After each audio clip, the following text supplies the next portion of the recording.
5 seconds remaining. Radiant team's turn to ban.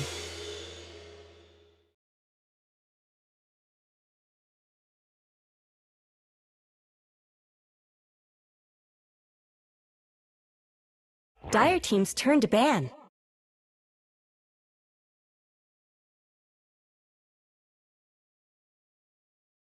Radiant team ban.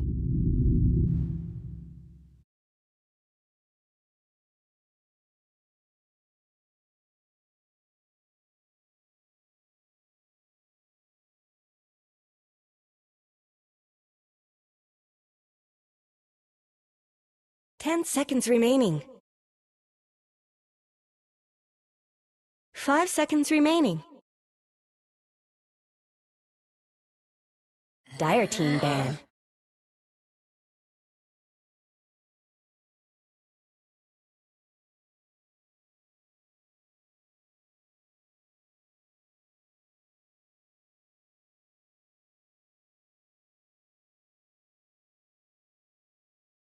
Ten seconds remaining.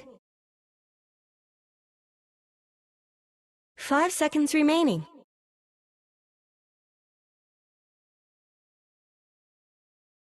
Radiant team's turn to pick.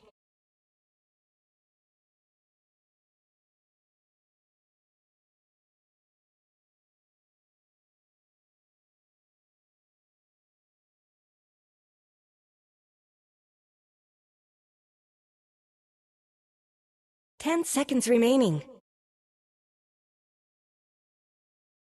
5 seconds remaining.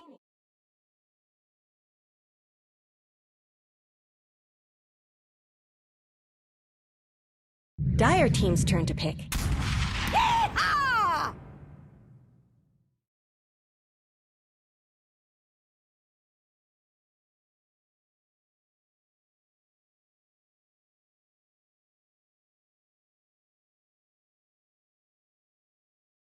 Ten seconds remaining.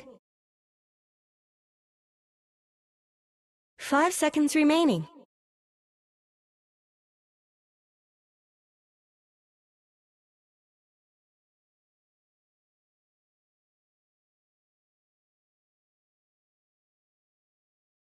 Dire team's turn to pick. Mars! Radiant team's turn to pick. Mirana.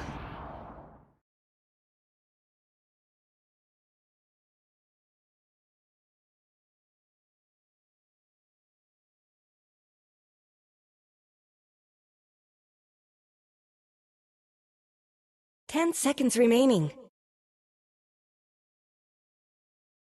5 seconds remaining.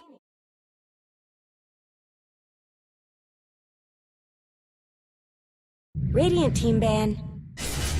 Shadow Fiend. If you don't have an exceptional IO on a team, you might still want to get rid of it, because it's just so annoying. I mean, it's two spells, right? It's Tether and Overcharge, and then maybe a Locket and a Mech, and off you go. Yeah, it's just about positioning and how well you play together with your core, and that hero can do so much. We see a bit of a minus armor combination coming out from Team Tickles already, Snap and Shadow Fiend. They've done this twice before already, where it's, you know, Shadow Fiend plus Tide. They also paired it with Avenge as well. Did they lane it together, the Snap and the... It was actually an offensive tri-lane of Shadow Fiend, Venge, and Tree all in one go. What did I miss? It did not go well. They did win the game, but the lane was a different story. But that's the main thing, right? It's like Tickles have entered the first two series with the creativity of changing up lanes. I think a lot of teams got comfortable with, like, obviously using TI as a benchmark of what to do, you know, 2-1-2, have an annoying 4, etc. But now it's like Tickles has, I think, one of the few teams that has shaped up, or changed up at least, and gone first. I wouldn't mind seeing some more tri-lanes. It's so refreshing to see. Tri-lanes are refreshing, but I'm still not certain that they're good. I think you start out, maybe get a kill potential, get a kill, and then TP out. Yeah. Like, that's basically where Dota feels the most accepting towards tri-laning. Because full-on tri-lane, you just lose so much experience if you do this, I feel. The cool thing as well with the draft so far is, of course, you know, Liquid, just Mars, Mirana, right? You assume it's just going to be a lane pairing, because, of course, you have the spear set up from Mars into then an arrow. If either hero gets jumped, they kind of have defensive mechanisms, but through the rebuke of Mars to distance or the leap from Mirana. But then it's the bans that they have to use here. When you open up with Snap Shadow Fiend, you kind of tell your enemy, like, yo, we're going to be able to group up 5 pretty well seconds and run at you. remaining. And Tickles already before have played it with a Beastmaster, with a Tide. So Liquid having to use their bans to take away the comfort of what a snap Shadow Fiend type lineup wants to do, which is farm for 15, group up, go Rosh, and then in the game. Oh, Rosh, sorry. Rosh. Oof. Yeah. Yeah, definitely. That is what they excel at normally. But SF is also a hero. He doesn't have to stress it too much. You can go into that kind of mid-game power spike as well. Maybe not full-on late game, but mid-game SF just becomes such a beast. And we've seen so much carry SF lately. The hard-clicking SF is very difficult to deal with in current patch. You look the wrong direction and bam, you hit. But I think that's maybe as well why this Mars is a pretty good soft cover, right? Because Dire team's turn to arena, pick. right? You just throw the Radiant arena down on team's turn whoever to you're pick. trying to kill, and if Shadow Fiend isn't within the arena, or at least has to use BKB to enter the arena, you are going to be able to, isolate that damage and make sure you pick the correct fight. So I like the idea of the draft of Liquid. It's kind of thinking ahead, knowing if we don't pick Shadow Fiend, they'll probably pick it. So arena will be a big answer here. And now we get to see again a Liquid favorite, 10 the seconds Dazzle. remaining. Yeah, they're the only team so far that has seen the value in the Dazzle. We've seen it twice 5 from them seconds on the remaining. position 5 on the Sania. And it's working out great. We don't see any other team looking at that hero even though. I'm so surprised Dazzle didn't get more popularity after they changed his poison touch. Because now he wants to be the one continuously attacking. And in any 1v1 fight, Dazzle will pretty much win because he can just chase you down. You need to help when your ally gets caught by the poison touch. But even so, we haven't seen it picked that much, either in competitive or in high-level games overall. I think it's one of those things, right, where when you pick Dazzle, you're then losing your team fight. So then you're looking at other heroes to cover you, right? Yeah. And at least Liquid, they've been picking in lanes where they know that Dazzle can do something to the lane, but also like they have an off laner that provides all the team fight. And then you can't forget that the key mechanic of Dazzle is it's not the fact that you have heals being pumped out, but the cooldown reduction. Like if you get this like a Glimmer Cape, right, or you rush any of these defensive spells, the effectiveness of them is so much better, right? You're just gonna be pumping out, double the glimmers throughout fights, double the 4 staffs. It's kind of cool, but again, you have to respect the fact that if you lose your lane and you're being run at, the hero is a little bit underwhelming. It's about winning and propelling yourself into the game. Yeah, I mean Dazzle is a strong laner, and he depends on winning that lane, is what you're saying. If you don't, then his counterplay is like, okay, I'll go gank as a AFK Dazzle. in a tree line, right? Yeah, I mean, you basically sit behind a core and hope to get a good grave turnaround. So yeah, indeed, he definitely does need to get some form of momentum going. But I still like it here in the draft, combined with aggressive hero who can stand on the front line like Mars. I think Dazzle plays quite well. Are we just going to see like the Axe +1 style, which is like the generic answer? I feel like this is a bit too obvious to go Axe +1, Liquid then just has a counter pick in lane, but the idea of the question is, how do they want to deal with Dazzle? 2 ways, right? You either pick like a Night Stalker style hero, you just stop him from casting spells, or you pick a hero that obviously just obliterates the hero that's actually getting saved. You can also go AA for Team Tickles here. They're running out of time though. This is like only 10 seconds left. They go for an Undying. Okay.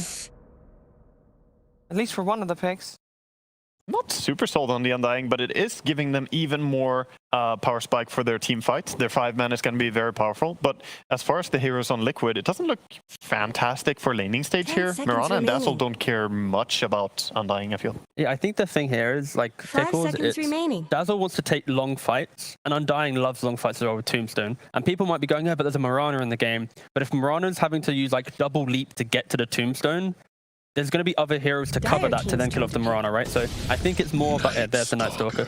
It's about, they want to play these fights where they get the vision, and now they have 2 vision mechanisms, right? Tombstone on the high ground, Night Stalker when using ultimate flying around, they're going to be able to see everything to make sure that there isn't this Dazzle playing this perfect game. Like, it's going to be a hard game going 10 into mid-game seconds if Liquid remaining. aren't under wards to make sure this Dazzle's safe. Like, he's going to need a Glimmer and a 5 4-staff seconds to even remaining. feel comfortable in this game. I want to clarify something because we cycled through all the cameras of Team Tickles while they were taking through their bonus time, and you didn't see anybody talking. So you're like, what the hell? How is this even happening? But they have a very active Radiant coach team's turn to ban. that is helping them with the draft in Immortal Faith. So that's probably who they were listening to. Also, another thing that we saw change from last time when we saw Team Liquid is that they are now all in their own locations. They have finished boot camp and they have flown back to their respective homes for the rest of the holidays. Or the rest of 10 the seconds month, remaining. I should say. Dire Sometimes team's teams will play a lot better even when they come home from a boot camp because they've gone through all the training and then they're in the comfort zone of your own home and then you can perform like really well. Also, I think Liquid is one of the few teams that I think I saw it on like Blitz's Instagram or something where when they do their scrims and stuff from home, they're still on Discord with webcams. Yes. Having the same environment. A lot of teams at home, they'll just join Discord with voice, but not like video, and it'll just be like, yo, just play. And it's treated like it feels like a pub at that point. Yeah. But they're still doing like the basic stuff to have that humility of the team being together. It sounds like a small thing, but it's actually really important. I think Liquid have always been really good at all these small things like, you know, physical wellness and different things. Like every little advantage you can get to push yourself better. I think that's a great thing, actually, having that commitment. Yeah. Because a lot of teams struggle to take every scrim as serious as a tournament game and feel that 100% commitment. And if you don't, then the scrim can be useless. I mean, yeah, it's very easy. Like one bad pick or one bad kind of call, and suddenly you could argue that you wasted an hour of your time. And you know, back to the draft here, Liquid, they go for the Razor. Honestly, you just put this in the safe lane, you run down this Night Stalker, you don't give him an early game. There's going to be like Undying or Snapfire, no matter the support enabling Night Stalker, because of that sustain of Dazzle, which we haven't mentioned, especially in laning phase, Razor should have a pretty good time. And when you hit that first Night Stalkers can't instantly kill a Razor. It's a huge Razor pick. It's absolutely amazing in this game, and also quite good against Kunkka. There's one downside for Razor here, though, similar to what I was talking about with Terrorblade in the previous game. SF can right-click down a Razor when he goes in. They do have physical damage enough to do so. Ooh, and then, okay, so it is going to be mid Shadow Fiend into mid Bat Rider. They were kind of soft flexing Kunkka and Shadow Fiend because both can go mid, both can go carry. But with the Bat pick, they instantly just put Shadow Fiend middle. It's a pretty scary draft from Liquid because they just have like, everything just looks clean, right? Mirana Mars, not many complaints there. Razor Dazzle, very strong lane. I think for, you know, Bat Rider can be the real changing point, but for Tickles, they're looking for some big fight in the mid game. Like their lanes aren't as strong for sure. Tickles team fight is ridiculously powerful though. So even if they were behind by several thousand gold, they can easily destroy a team fight, actually, is how powerful those heroes are in 5v5. 10 seconds remaining. It's, I mean, it's a Bat pick last, you know? Yeah, like, and it wasn't a snap pick. Like they didn't need to think about that. They knew what was coming. Yeah. It's like the type of Bat game where it's like bots BKB, and even if Tickles hit their timing, if he's in the right position at the right time being disruptive, here we have to tank a lot. So they had already communicated that they need something to deal with the BKB SF here. If you don't have something that can handle him when he goes in, yeah, you can have the arena to try and shut him down a little bit, but you need something that can go on the SF or control him at least, so he doesn't just stand there and dish out damage. Chunk out, yeah. All right, well, let's see how high of a tempo Mickey can set on his Bat Rider mid in this first game of the series. We're heading over to ODPixel and Jenkins for the game. Thank you very much, GBS. Team Tickles ready to go against Team Liquid. Jenkins, what do you make of this? We're getting the bat through last here for Mickey. How scary is this for Team Tickles, or can they deal with the last picked bat? Pretty scary. When I saw the bat, I let out a big oof, just thinking like, well, I thought it was maybe going to be like a Kunkka mid, but you have two melee heroes. Bat loves to play against that sort of thing. I think against SF, you're probably going to see Bat losing the early stage of the lane, but then once Bat gets like level 5, level 6, he can just run down the SF and kill him. All in all, I like both of these drafts. It's like both of these drafts are the staple heroes for both teams. Like we've seen Insania on Dazzle in pretty much every single game that he's for Team Liquid. Matumba Man has been on Razor. Team Tickles, they get their SF. They also get their Kunkka carry. So I kind of expect whoever wins this game will probably win the series. Just because these are such characteristic drafts for both of these teams. All right, well, let's see as we get ourselves into this. Game one, ladies and gentlemen, of Team Tickles versus Liquid. First off, we start with a smoke. Team Tickles does this in every single game. I love that Celery does this. He always walks mid with a sentry ward. He doesn't even do it with the ward. Instead, he leaves somebody else to go ward. So that way you can see that Liquid is pinging. They think that he's placed a ward now. He does this in every single game, and then they have Ace or somebody go and place a ward elsewhere. And they did actually get a high ground ward from that. So you don't think they'll suspect that at all? I feel like they've probably watched the same replays that I have. Sure, so they should know that they should do that. But it is also a hard thing to guess because like he smokes everybody. So where are you guessing that the ward is? Because the last time I saw them do this from the Radiant side, they placed a ward on the other high ground. So like where are you going to expect these two wards? These are very strange positions for wards right now. Like they've won in their own jungle, which is pretty cool. Yeah, what is it? And I guess that's just going to watch what for early movements over the mid, or? Yeah, the Mirana, I think that's where Mirana likes to play, is in the jungle. She's probably, like, her and Weaver are like the two best heroes at invading the enemy jungle super early because of Leap and because of Sakuchi. Okay, well, we got it. Sometimes you see the deny plus the bounty rune being taken at the same time. Frame perfect, but no, not in that case. I like that they rotated on Team Tickles SF to mid instead of Kunkka, because I think Kunkka would get completely dumpstered. And of course, absolutely.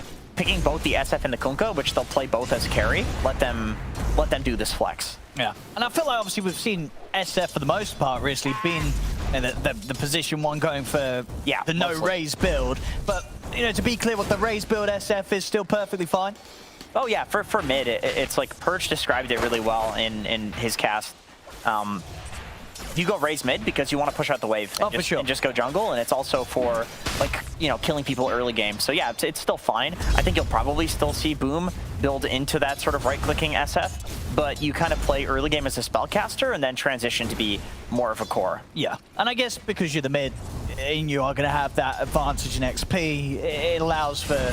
That's true, yeah. For you to sort of hit the timings where you're still going to have that powerful right. Yeah, exactly. A good time. Exactly, yeah. Mid is a very nice role for XP and gold right now, and it's, you know, you just kind of shove the lane, take the easy camp. You can basically put anything mid as long as it can shove the wave. Yeah. And is there any sort of level early on where this SF could be threatened by Mickey? It just doesn't happen really bad versus SF. Yeah, Mickey, once he gets 6, I think there's a huge threat. Maybe even earlier, like the boots timing is really important for any Batrider matchup. You want to look out for that. And I think that's where you'll see Boom just pushing the wave and then going to jungle. You don't contest that. Nice setup. Aaron's going to do it. Aaron's the spear. Good aggression from Liquid, gets the kill, and also top lane. Tofu, he'll put the fairy fire, but the poison touch is kept going there by Insania. Liquid will be off to a hot start here with 2 kills on both side lanes. So what we just saw top is super characteristic of this iteration of Liquid so far in the DPC. Whenever they pick Dazzle safe lane, they've done it with Razor, they just run past the wave and like literally hit you. They double wave all the time, get that level 2 timing, and then they kill you. And it's just all about pressuring. And I've even seen Insania like spam easy camp single pulls, which is not a super common thing that you see because you push this massive creep wave into the enemy team. But if you do that, it bounces back and you have this scenario where your carry is free farming, but you have the advantage because you just bullied the hell out of them for the first 30 seconds of the game. Double leap. Ah, Undying. We'll make a ghastly crew. Stellar just got a bunch of, yeah, he's got 16 decay stacks. Looks like they don't want to mess with that. Insania often doesn't leave the side of Matumba whenever he's playing Dazzle. I think just because like you have so much kill threat by just standing around. Boom stacking for himself. Something else that you can farm with those raises. This is prepping for that timing that you were talking about, where like eventually the bat is going to get to the point where you can kill you, and then it's like at that point you just send your Snapfire mid to get XP, and then the SF goes in jungles probably. That's classic Insania, man. He always just sits there and trades with the 4 position on Dazzle. And I think it's super favorable when you have a Razor, because chances are your Razor is going to outlane 1v1 the enemy core, especially if it's a melee guy. Bottom lane, looking for Duraccio. Foxy needs one more hit, but he's not going to be able to find it. Taking the tower hit, Foxy goes down. Tips coming out there. Duraccio. Oh, that would have been clutch. That would have been, I mean, that was as close as it gets there. Zai nearly being able to clip him with the spear. Duraccio was smiling there. He's like, oh, thank goodness. Look at his smile. That's what I want to see this replay for. I don't care about the actual play. Just kidding. All right. I didn't see a smile there at all. It paused. Like, after that, he realized what happened. God damn it, production. Yeah, this is a classic. Oh, bottom. Celery getting aggressive here with the tombstone drop down. He'll be able to take down Zai. Some good moves here from the Undying. Celery. I mean, off the back of, you know, that's for the early first death. Other than that, Team Tickles, they've been able to hold this bottom lane together quite nicely against Liquid Stewer. Yeah, Celery's doing a great job pressuring, even though he doesn't have boots or Orb of Venom or any way to really, like, close the gap, which you normally like to see on Undying. But I think the reason that he went for this like big mango build and just mana regen is because Duraccio is going to be constantly harassing with Tidebringer. Yeah. So it's more so like he's getting them low HP with his decay, and then he doesn't need to hit them. Duracchio's all that they need to harass. Even stacking for himself here on the Kunkka. Yeah, it's been working well. 29 CS on Duracchio. Free farm for him. Top lane Tofu. So much pressure up here. Yeah, he's just constantly getting bullied back out of the lane by Insania. Making it very hard for Tofu to really have any sort of presence right now in that top lane. Farm's still pretty decent here on the off lane for the Night Stalker. He's not, it's not a bad start at all. He's getting good farm. Yeah, this is the problem with the push pulling and playing the lane this far up is, well, maybe you die for it. Oh yeah, now we have the nighttime kicking in. This is the time that Ace and Tofu can get very aggro on this top lane. And actually poking towards Matu as well, but not quite in a position to dive the tower. Still though, Insania taken out. So it's not a safe place to be at nighttime. Foxy has 2 points in arrow, which means he wants to prioritize farming a little bit more. And he doesn't consider that he needs to be the damage source for his team, which makes sense. You bat Razor. Oh, we're going to see Seto drop the tombstone down here, but he will be dead, and that tombstone gold will be fed. That tombstone's worth almost as much as the kill there. That's a pretty significant amount of a bump up to the gold that Mickey gets from that. The tombstone and the kill. Yeah. That's just sped up his bots pretty nicely. He is about to get them. Yeah, he's huge. I think oftentimes when you're undying and you die and you place a tombstone like that, I mean, it happens. Like, it always happens. But then afterwards, you always think like, oh, you're gonna feel bad. I should have just died. Yeah. Like, I should have just let it happen. I mean, it feels literally bad. Doubles your death bounty. It doubles your death bounty. Yeah, it's like getting first blood. So you never want that to happen. It's like feeding the bear on Lone Druid. You'd rather your hero die and the bear just, dies on the side when the hero dies. Yeah, it hurts massively when you're giving it to this hero that's got such a significant item that they're rushing, and yeah, this wave will be it. So you're seeing a 7-minute bots here from Mickey this game. Yeah, that's got to be pretty damn early. I feel like he's farming incredibly well for being against an SF. Rotation towards top. They do have the Night Stalker nighttime, but he doesn't have his ult. Should have the means to heal Insania though. Razor's coming from Boom. Insania actually go for the CPR. They didn't stop it there. It's cookies in from Tofu. In my book. Yeah, Mickey does not currently have the resources to rotate to this. He's currently farming a stack. He did just pick up his bots. So the question here is... Yeah, he's a little low on resources, no bottle charges either. So Radiant he's going to have to go base first. I feel like Tickles is about to dive Razor here. They just have, the Night Stalker ult. This is the dive. Is there going to be any backup for Matu? There's a TP coming in from Boxy. But, sorry. Boxy, he can just watch from the side. He's going to try and find the tombstone, but Starwood comes out, give the tombstone like a fine little fall. Now the further backup comes in. Zion Mickey turn up the arena's drop down. Boom will be caught under the tower. So they'll make Boom pay for the dive. And Tier 1 will be kept pretty nicely there. I mean, you've managed to force the Razor out of the map, but you've lost your mid. Is that worth it for Tickles? No, I don't think so. I think at this point, SF is supposed to be the one that's making moves and dominating. Yeah. Razor, not so much. He's underleveled because he's a safe laner. So, yeah, you're totally okay making that trade, 100%. You're getting way more gold and XP from killing the SF, which can later translate into the Razor getting net worth. This is one of those interesting matchups where you think that the Razor should do very well against Night Stalker. Oh, see Mickey. Yes, Lasso. Nice, good flame break back onto Ace. Ace under the Firefly as well. Ace still alive, only just finally ticks out. Actually did damage on Mickey, and with the drag back on Tofu, they'll pick up the two of them. So Louis Duracchio and Boom watching from the high ground, but they haven't got any catch for Zion Mickey. As those two are already out of there. See if they can get this set up onto the Razor, but with the pig pole, Matu's able to speed his way back to safety. So unable to get any sort of catch there. Tickles. After Liquid play rather deep into their triangle. That was an interesting little double back there. So both teams Radiant's top tower. The weird thing about these new age mid carries is that both of them are kind of okay with fighting as well as farming. Like Kunkka can farm stacks, but also he's more than happy to show up to fights in boat. So I don't really think it favors any team to be like, we're wasting their time. Like they should be farming, but they're fighting us. Like both teams are perfectly okay with fighting. What really matters is just like what trades are happening in these fights. So just going back to the SF death, like that's the most important thing that's happened in the last Not much few good's minutes here. happening to Radiant's bottom It's just that you're getting all of that XP bounty into some player on the Liquid lineup who can eventually translate that back into Matumba getting some net worth. Are those cracks in Dire's top tower? Yeah, there's not really many stacks going on. They've already been farmed. So it's really just about like Dire's smoking and getting a pick off, taking a tower right now for either team. They're both looking to get that mid tower. Bot tower should fall pretty quickly for Liquid. They're beating on Dire's Nobody's down there. tower. Yeah. Same with this. Radiant's middle tower Looks is like under they've attack. got no interest in fighting one another right now. It's not in these unfavorable They're beating on defensive Dire's positions top behind the tower. tier 1s. It just gets to a point where like Radiant's middle tower shouldn't have to take this trading abuse. these towers becomes like way less risky than trying to defend it. I mean, this is a nice little cool play, Yeah, but that's nice. it's just slowing it down is all. It's just slowing it down so you can farm for a little bit more in those areas that you otherwise wouldn't be able to.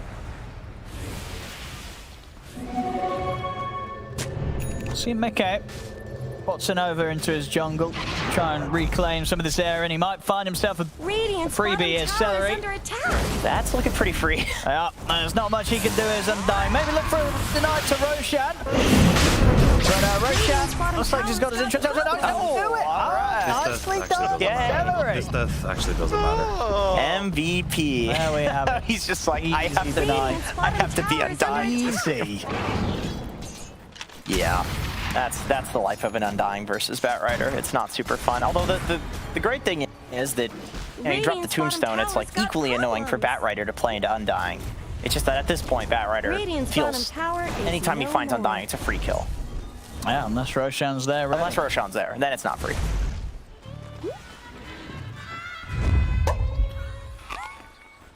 Smoking up with Boom. I've got the nighttime ready from Ace.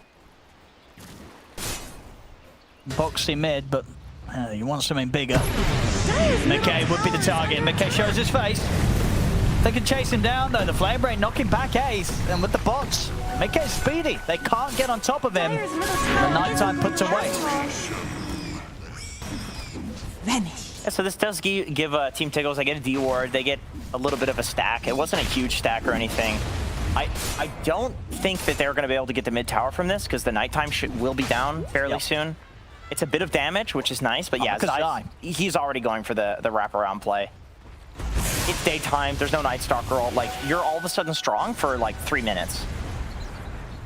Liquid's gonna pressure. Yeah, I mean, Team Tickles are keeping that distance as well. They're thinking very carefully about how they approach this mid-tower defense. McKay. It's in position, ready to charge in. It's going to see Duracho. It's going to start things up, grabbing the Kunkka straight back into the clutches of the rest of Liquid. Duracho will still get his combo over the turret and the boat. He's still alive underneath this tower. They're desperately diving in a fish ball. Cookie over the top to toggle Duracho. He's actually able to walk away. He gets dragged into the midst of it. He gets out, stays alive. Zai's going to try for the TP out. Flame break to knock him back. Doesn't matter. The right click comes in from Boom. A beautiful hold there from Team Tickles in a situation that looked like it was after a disastrous start. The grabs there on the Kunkka, but they couldn't quite kill him, Jenkins. Yeah, that was one of those situations that like, it should have gone the way of a... Okay, maybe he's going back. Okay, back in action. It looks like Liquid may be claiming some of the kills that they were hoping for early as they do get Duracho there after, and Celery, after what was quite an incredible sequence of surviving for the Kunkka. He does die in the river. I don't want to beat around the bush, but that is rough. That is really rough to have such a good hold like that. And then just walk in and get arrowed like that just sucks. That just really sucks. That's got to be demoralizing because like that fight was amazing. Like the fact that they're able to read that if they put the Kunkka in front and then heal him like that and everybody's backing him up, that they can turn the fight. It delayed the fight for long enough that the Tombstone zombies built up. Yeah. And so all of Liquid were just stuck in. You have the SF ult defending the Kunkka as well. Zai couldn't get his spear off because of the torrent. But then you just walk in and die. Like, that sucks. That's live. That's Dota, isn't it, though? That happens all the time. It does. You have a great moment, and then you're rudely reminded that you're still playing Dota 2. And yes. there will be, suffering to come. Yeah.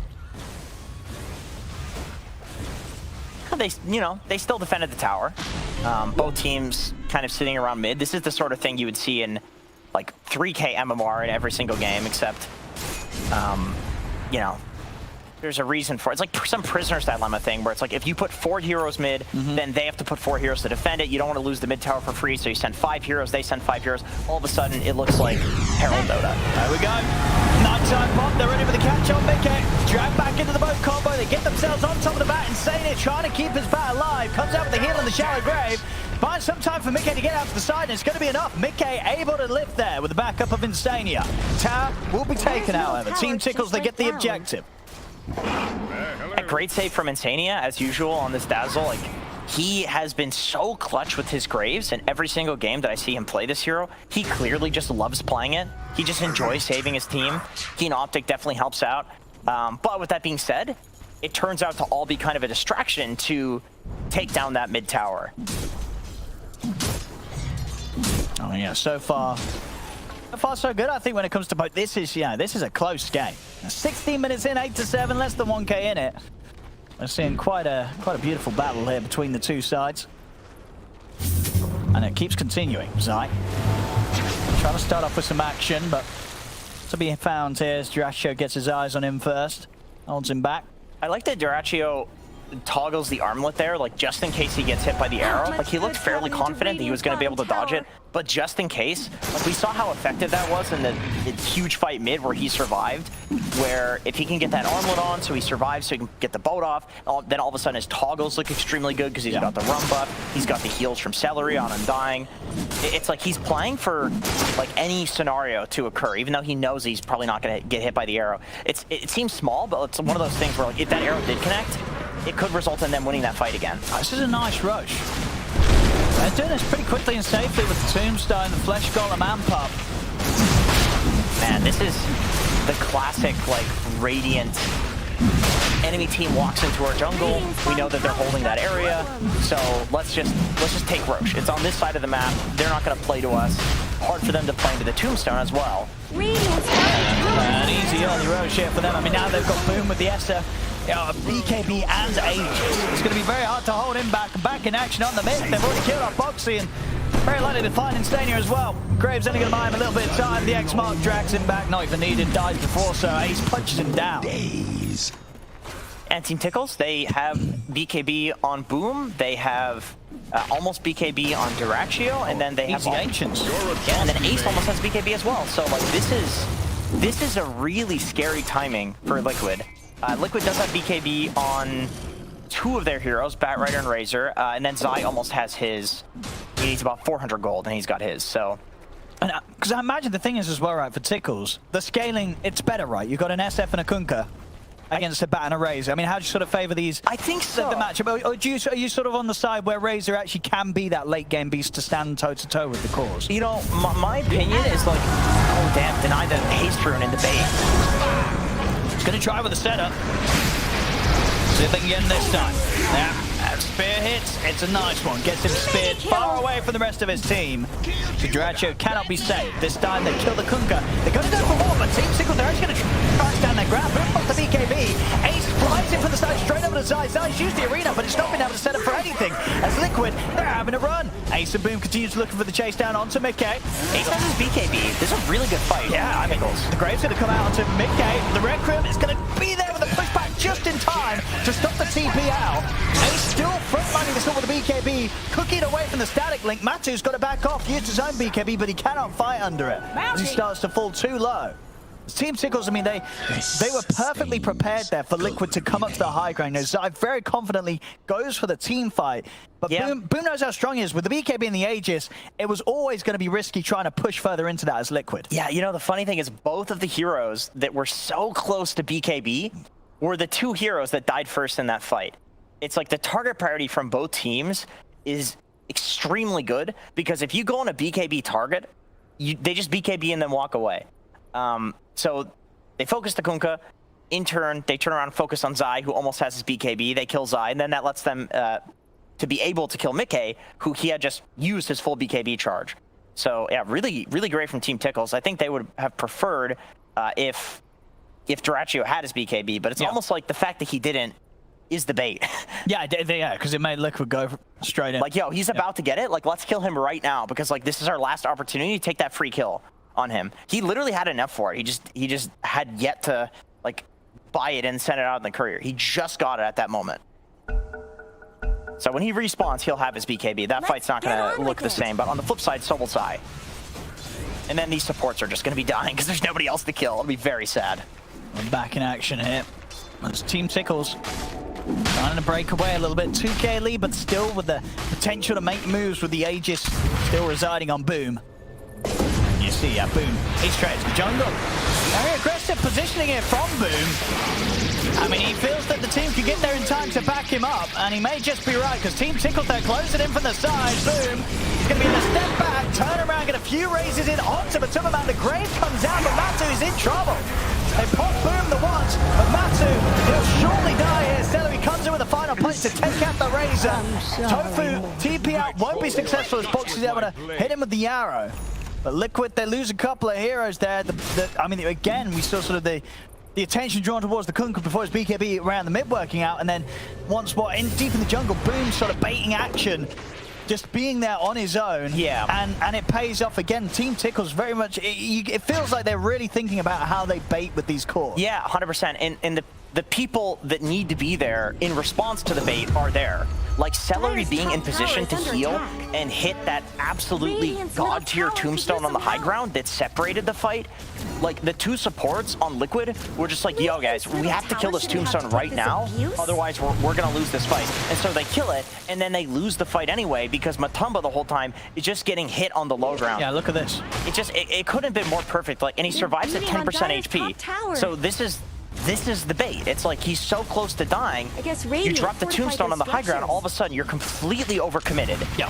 But what are you going to do? That's your carry down there. You got to help him, but you got to kill the tombstone first.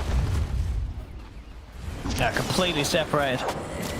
I mean, and like, in all honesty, when you do see that, you do 100% believe that that is sort of Boom being there for that reason. That's not sort of a case of, whoa, what are you doing over there? You're really... No, 100%. I've seen this. Yeah, enough to...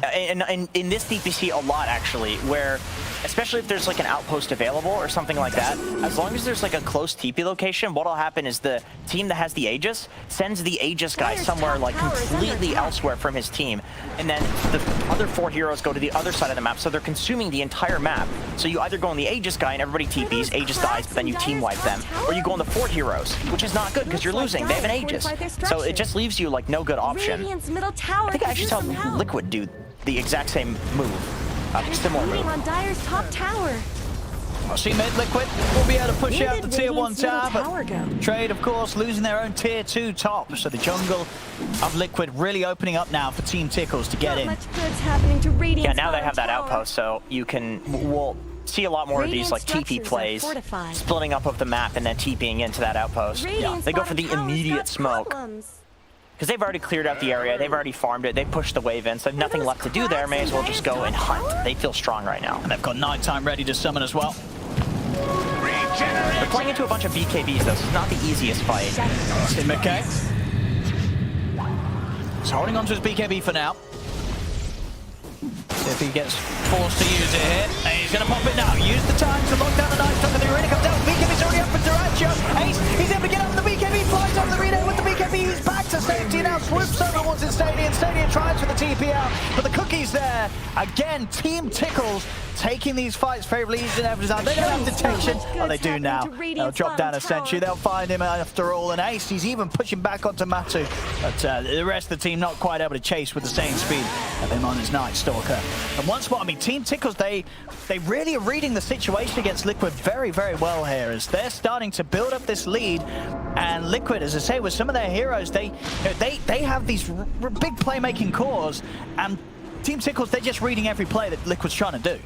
Yeah, that was... Did you see the lasso into the spear attempt from Zai? Like, I don't know if it was because Night Stalker was flying that it didn't work, or because the lasso like overrides the spear movement, which means you don't get the stun. But I actually think the lasso into spear attempt on the Night Stalker was the right move. Like, that would actually result in a really nice team fight if you can take Ace out. No, he went for Duracho. I mean, that spear, he was not aiming for Ace at all in the end. But I feel like it should have hit him still. Like, we kind of went through both of them, right? Nah, that angle, it wasn't in the Night Stalker. I don't know, dude. I feel like that spear catches me when I'm way over here. But you're right, if it had hit the Night Stalker, that would have probably played out better. I think then they would have had a chance to maybe lock him down. But pre-BKB, yeah, it was pre-BKB. Like, I can see what maybe they were trying to go for there. If they can get either of those targets, but... I think Zai was just going for the Kunkka. I think he was just hoping to get the Kunkka Dracho before the BKB comes out so he doesn't get his combo off.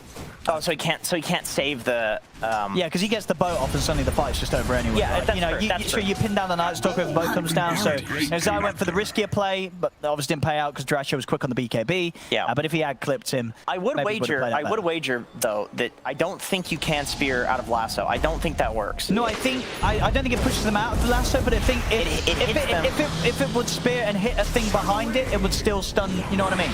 I'm not sure. It's like spear has really weird interactions. I would test it. Yeah, but if there's another spell it does that with, like if you spear something and the thing doesn't move, but if it was able to move and it would have hit the tree, I think it would stay where it is, but it would be stunned. If you spear and then shield crash or whatever the hell. Yeah, like that. You can stun them on the spot. Yes. But you don't think that works with things like the lasso where they're stuck in a spot, but if they would have hit a tree, they'll be stunned when I'm not sure. Like I said, it might have been the flying of the Night Stalker too, because I know with punch hooking you can like it looks like you hook through the guy, but really I think in that situation, I just don't think he hit him at all. Alright, well, agree to disagree on that. Flying is so weird in Dota. Oh, he's got a gem. He picked up the full gem, which I think. Hey, we've got the replay again. No, come on. Okay. He's not even close to hitting the Night Stalker. Yeah, well, wait. He's miles away from the Night Stalker. Look where his circle is though. Like that intersected with the circle. Oh, I see. Look at the circle. Look at the circle. I'm looking at the circle. Bro, oh come on. That is surely is under attack. Come on. Wait, is Mr. Obsman showing us because it did actually stun him? I don't think it did. I don't know. What does the Obs think? Would it have hit the Night Stalker if he wasn't in a lasso, basically? Just draw on the map your answer, Obsman. No. Okay, yeah, going on Insania first. Ace has his BKB. This is Ace is just chilling. Oh yeah, he's like, what are you gonna do? What are you gonna do? That he dies and his courier dies. Yeah, feels bad there for Insania. Yeah, well, that's what you get for being a position 5. You don't get to have fun. Now, Night Stalker dewards absolutely everything with the flying vision, although he can't find any words. I see now, Dracho. A lot of minus armor coming out from the Tickles. I mean, Duracho, I mean, they're just not scared at all, Tickles. Look at the way they stand. They just step there. They're ready. Liquid's having to hide. They're having to play very careful now. They've sort of had a few too many fights where they've tried to go all in and it's not gone great. They've got to be so careful how they decide to start their action.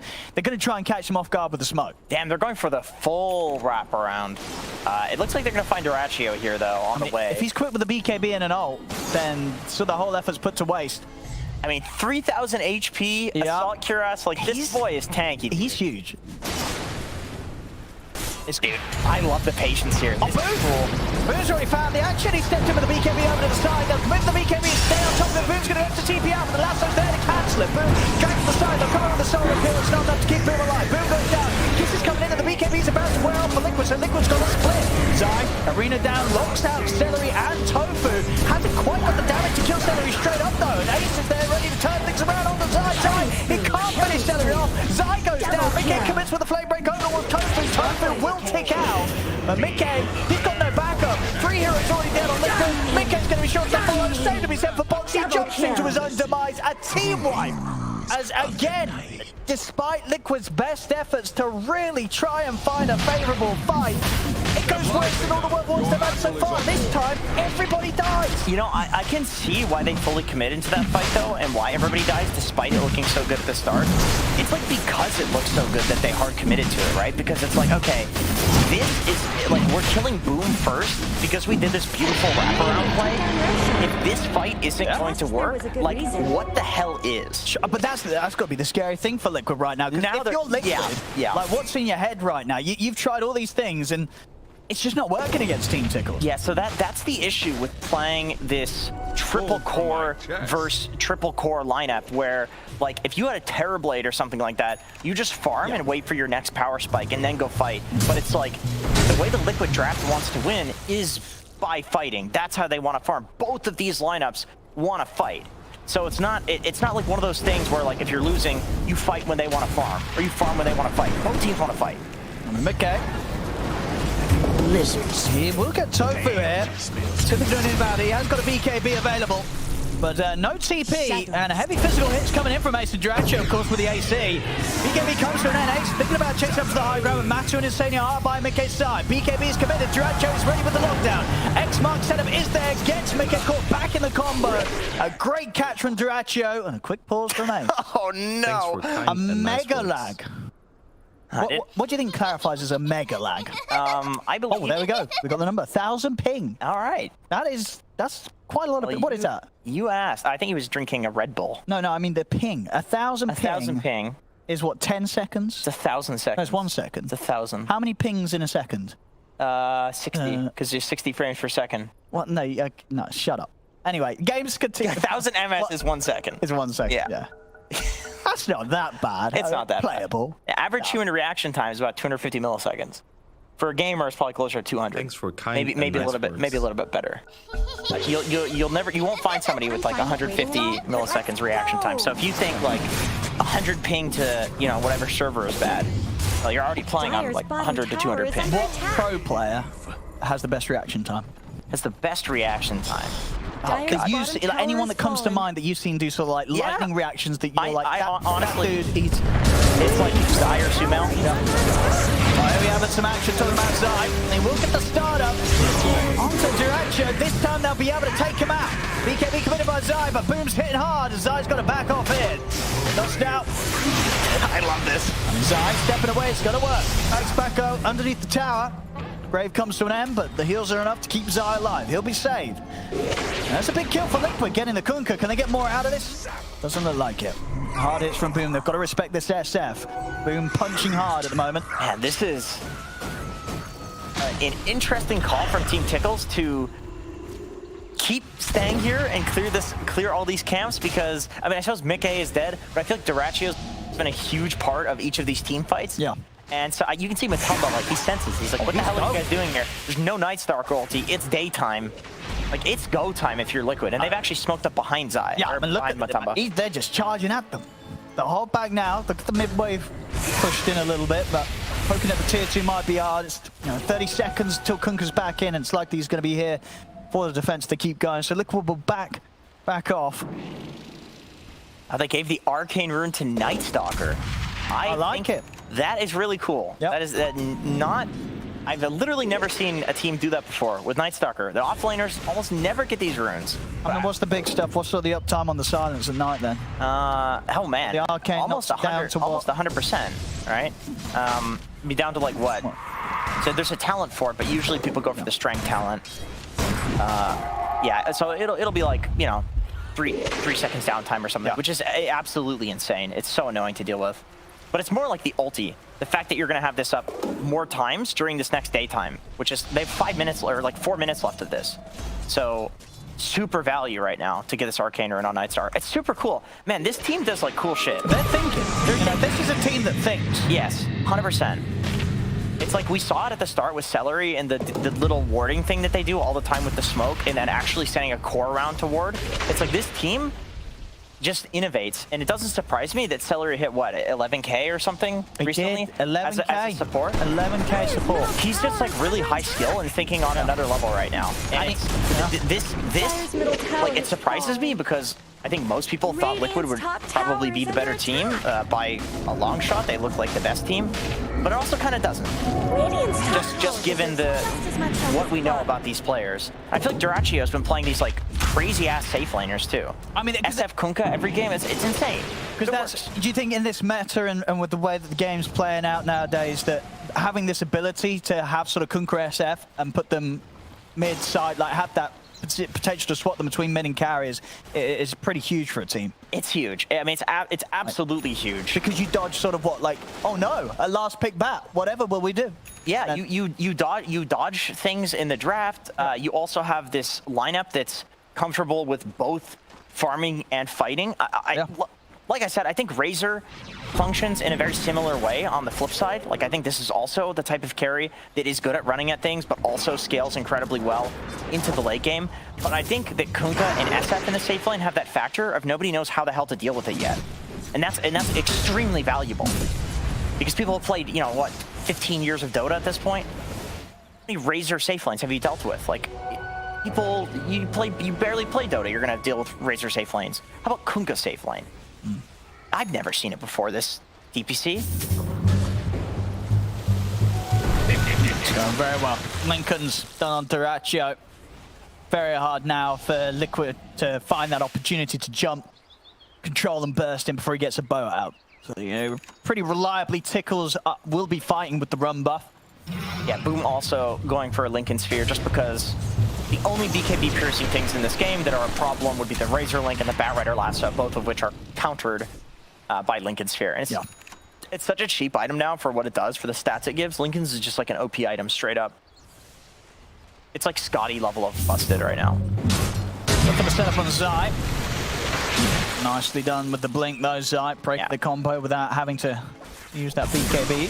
Speaking of reactions, like that's just the sort of stuff you kind of expect Zai to do. That's just a classic Zai right there. Yeah, full Satanic as well. So Zai, you know, we're talking about tanky people on Tickles. Zai with the BKB, Satanic, and of course the backup of Insania. It's going to be a pretty formidable frontliner. They're beating on I like this Mars build a tower. lot. This is what a Mars does, and this is what a lot of Marses have been doing. The Mars spammers will do this, and it makes you this like late game menace, not in the sense that you're really doing a ton of damage, but it's more that like the enemy team has to commit so many resources to kill you, and you're constantly life stealing to full HP because you have this reduced cooldown on God's Rebuke. You're just, and also the crit damage, possibly at 25. Now let's see if Liquid can catch them off guard this time. They're in with the smoke. Team Tickles have the ward set up. So he's going to tank the arrow. He's going to tank the arrow to start the fight here. With the first to fall. They've got the torrent out in return. They're looking for Mika, but now Mika with the BKB will step to the side.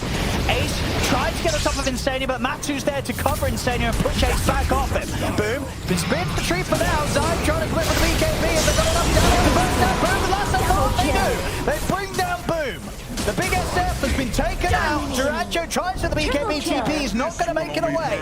Liquid have the damage as they come back into the game with a solid punch there, securing a triple kill for Matumba Man. These smoke plays from Liquid are so insanely good.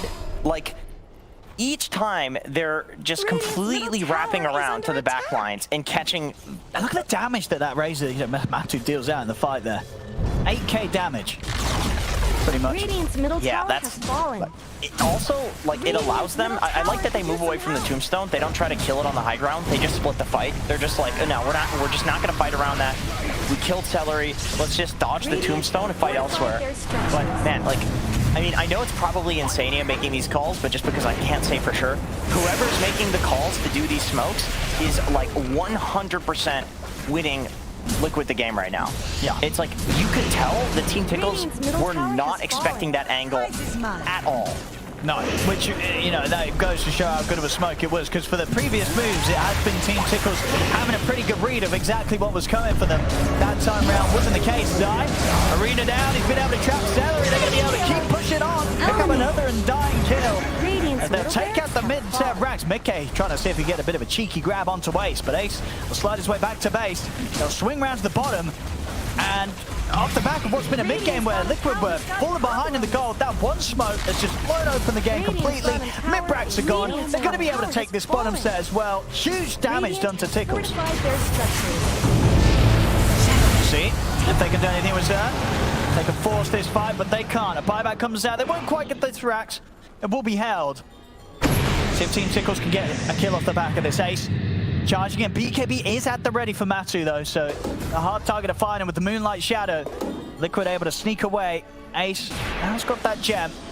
Not quite able to get the setup, or at least not before the rest of his team's able to be close enough to back up any sort of initiation he finds. So Liquid, they safely get out. Yeah, they've got to deal with the lanes. They're all pushed in. The call to back there too, the BKB usage, the force staffing out, like that's just such a disciplined play. Man, Liquid is looking scary, man. Yeah, to sort of pull things back after a rough start here in this game. Jump forward from Zai. He's got Arena in 10 seconds. No BKB for 25. An awkward jump forward there from Zai. Won't get punished. Yeah, that's 6 stacks on Duraccio. I mean, that's a lot of damage. That's a bit of a rough time for Zai to take the fight because Roshan is at the ready. Tickles are going to head over to the pit. Liquid, they'll smoke up. Zai does have a buyback. Do you buy back on the Mars here to try and contest it? I think so. I think the reason that he's playing like that is because he has the buyback. Although it's not doing it so quickly. It's going to. It's just, yeah, the buyback comes in, but it's too late. Did he great? They pick it up. Mickey was able to get in to get the axe and the cheese. Hesitation from Team Tickles, and they leave the axe and the cheese on the ground. Mickey's able to jump, but he gets both of them.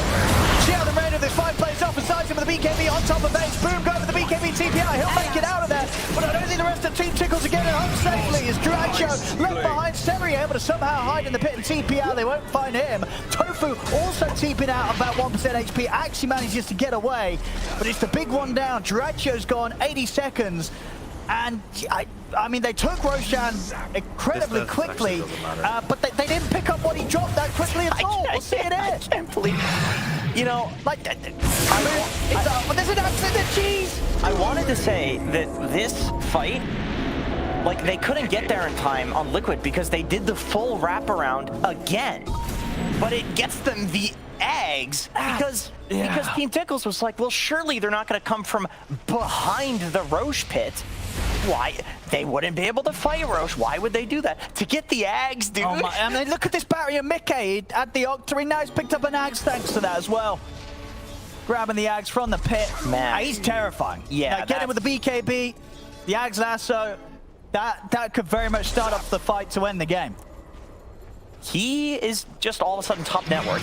That's a lot of gold. I think you get like 6,200 or something from the Ags that drops out of the pit, because it counts as a synth as well. Radiant's bottom barracks are under attack. Man, that is devastating.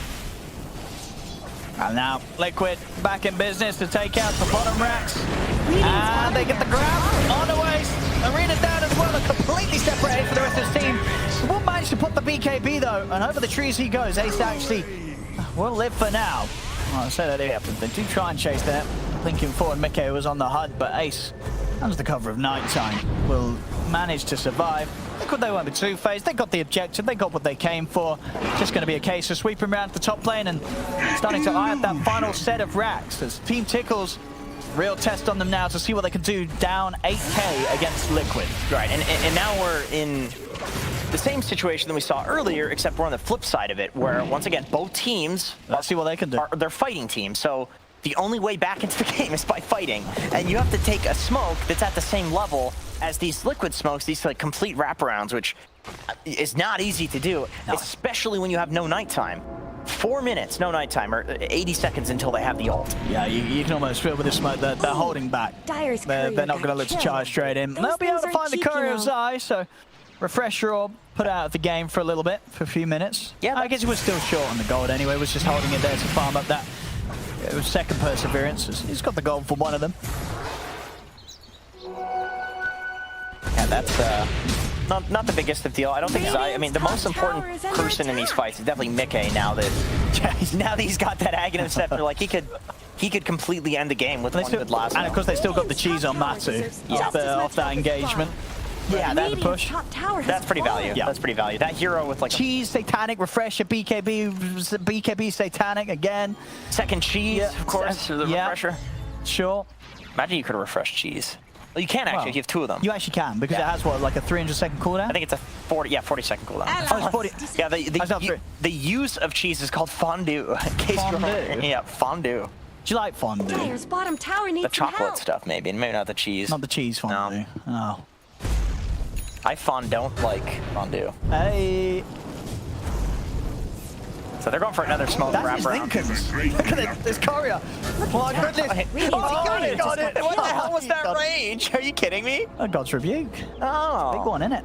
Yeah, it's pretty big. Smashes it out of the sky, and that's a Lincoln sphere. Yeah, that's really important. I mean, we talked about how important the lasso is in these fights. Lasso as well as Link. Yeah, that is an empty, a very sad empty slot. Time to buy a raindrop. So at least, you know, look 6 slotted. Yeah, for sure. Or a branch. Buy a branch. Extra tankiness, yeah. Yep. Dude, Zai's God's Rebuke is a 4.9 second cooldown. And a lot of damage, 3.5 seconds slow. And a lot of heals.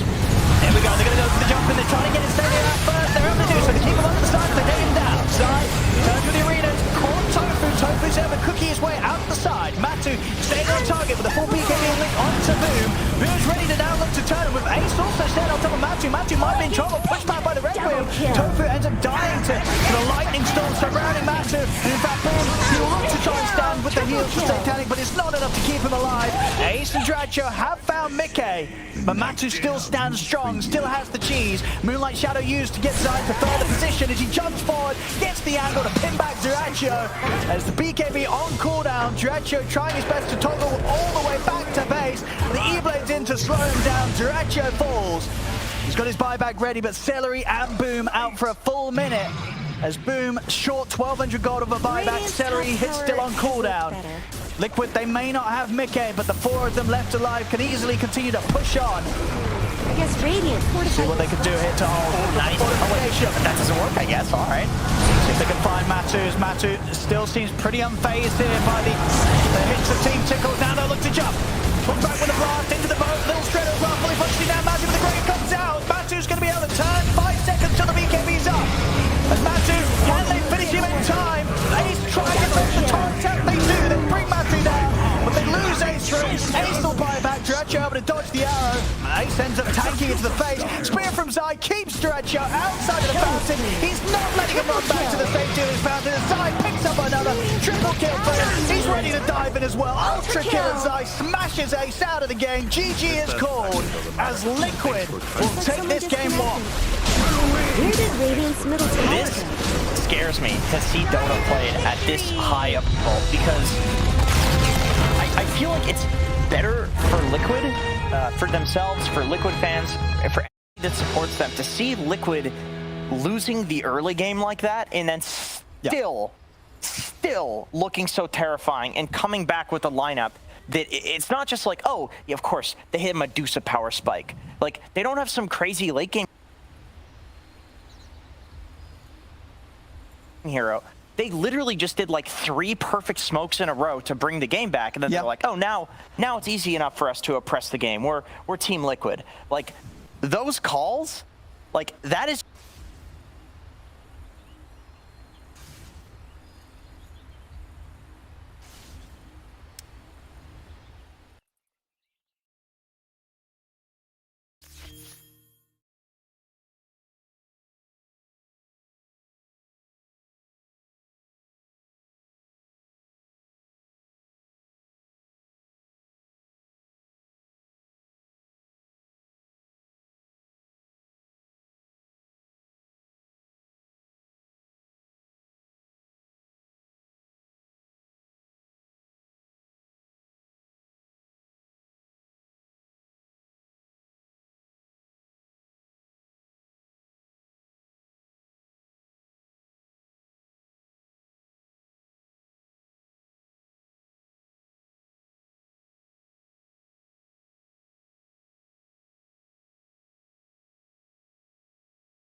5 seconds remaining.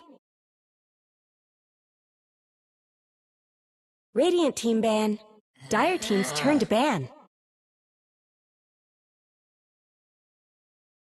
Radiant team ban.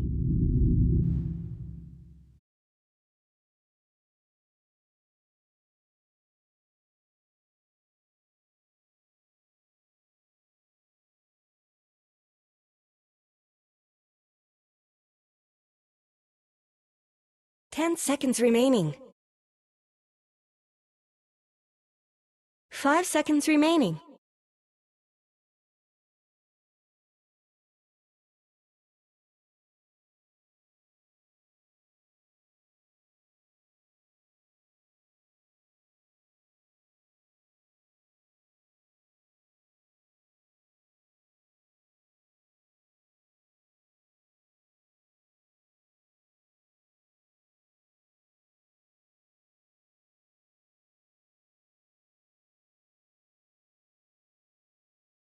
Dire team ban.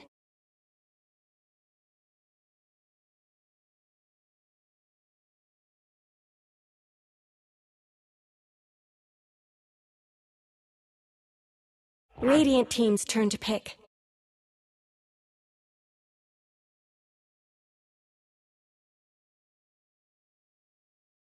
Dire team's turn to pick. Treant Protector.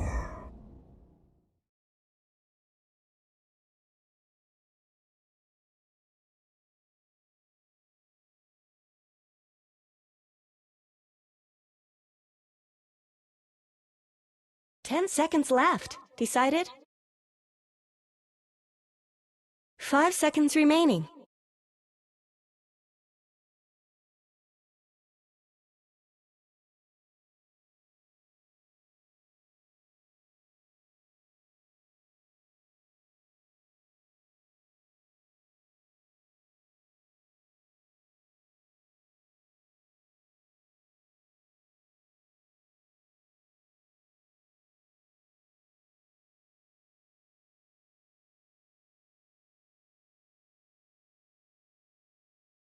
Play his Dream Protector, which is a fearsome tree.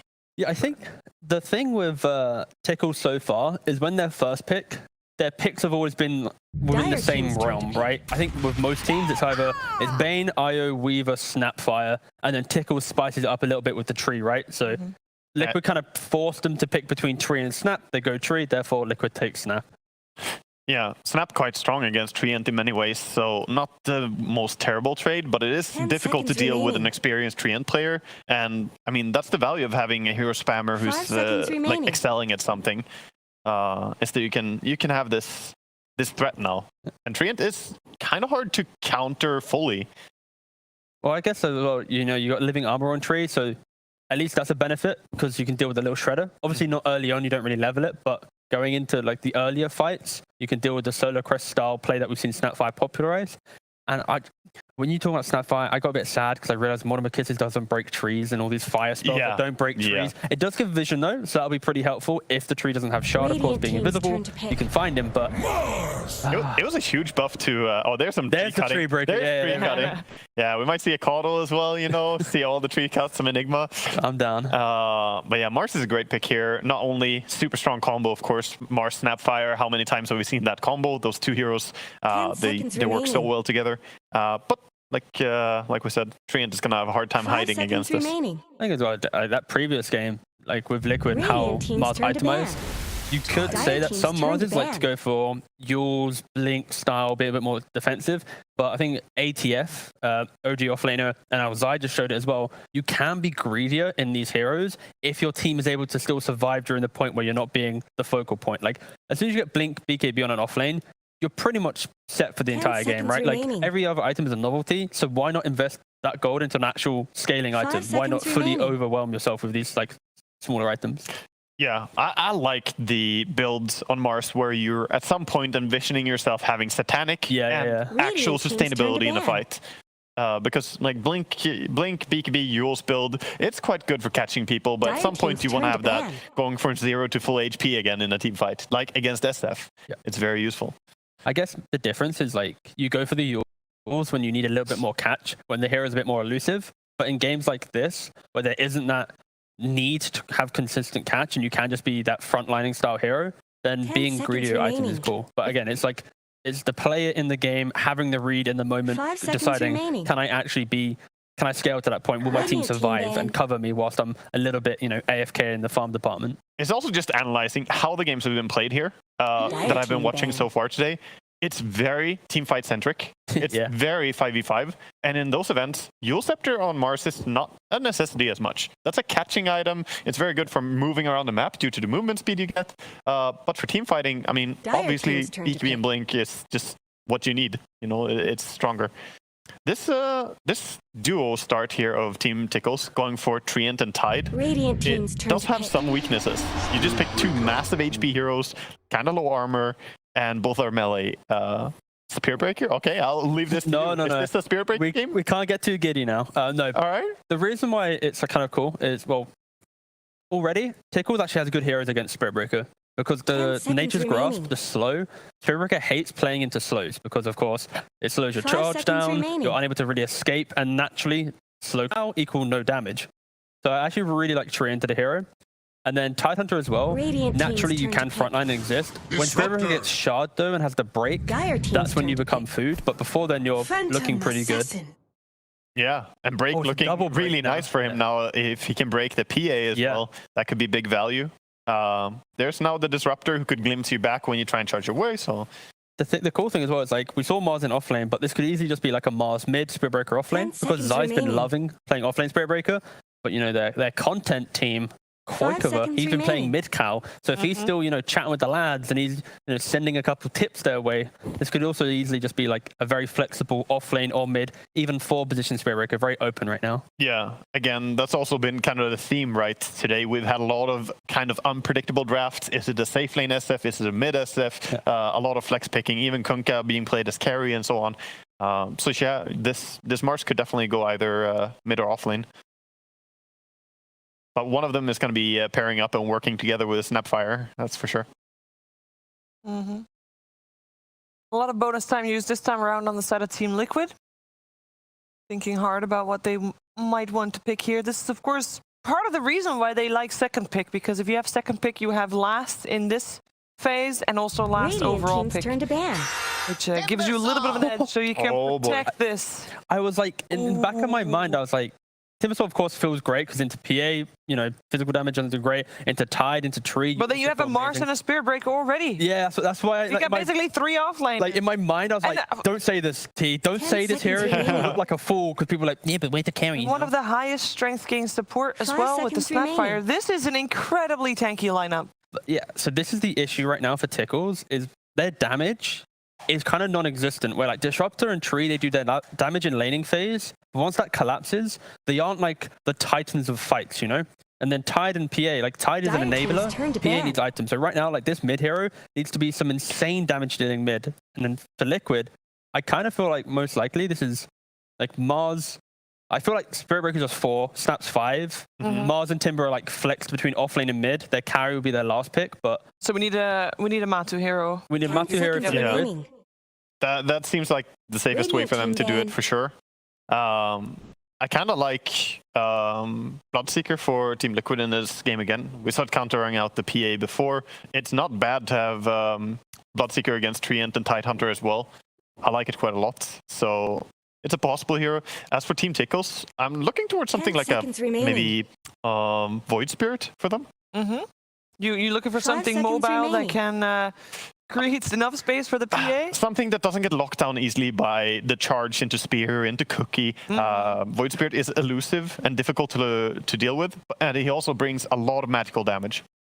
Is Viper available? Yes, Viper is still in the pool. Potentially some type of haha tanky boy, you out position, you dead now type hero could be cool, but I mean, That's if a good you go analysis, by the Viper way. on Team Tickles, you have 4 heroes that can actually do a 4v5 team fight. If you Yeah. have Treant, Dire Tide, team Disruptor, ban. Viper, that could fight into 5 heroes, and PA just AFK farms. yeah, that's what I'm kind of thinking, because other than that, their other option is get a mid hero that has structural damage in the hope to outmaneuver Liquid, but then like in the back of your head, you're like, that's stupid because there's a cow who's going to be charging you non-stop, and it's going to be so 10 hard to seconds like remaining. out macro a team that has Spirit Breaker. That is why the hero is so strong. They banned the safe lane 5 TA. seconds remaining. Yeah. Not I'm for you. happy.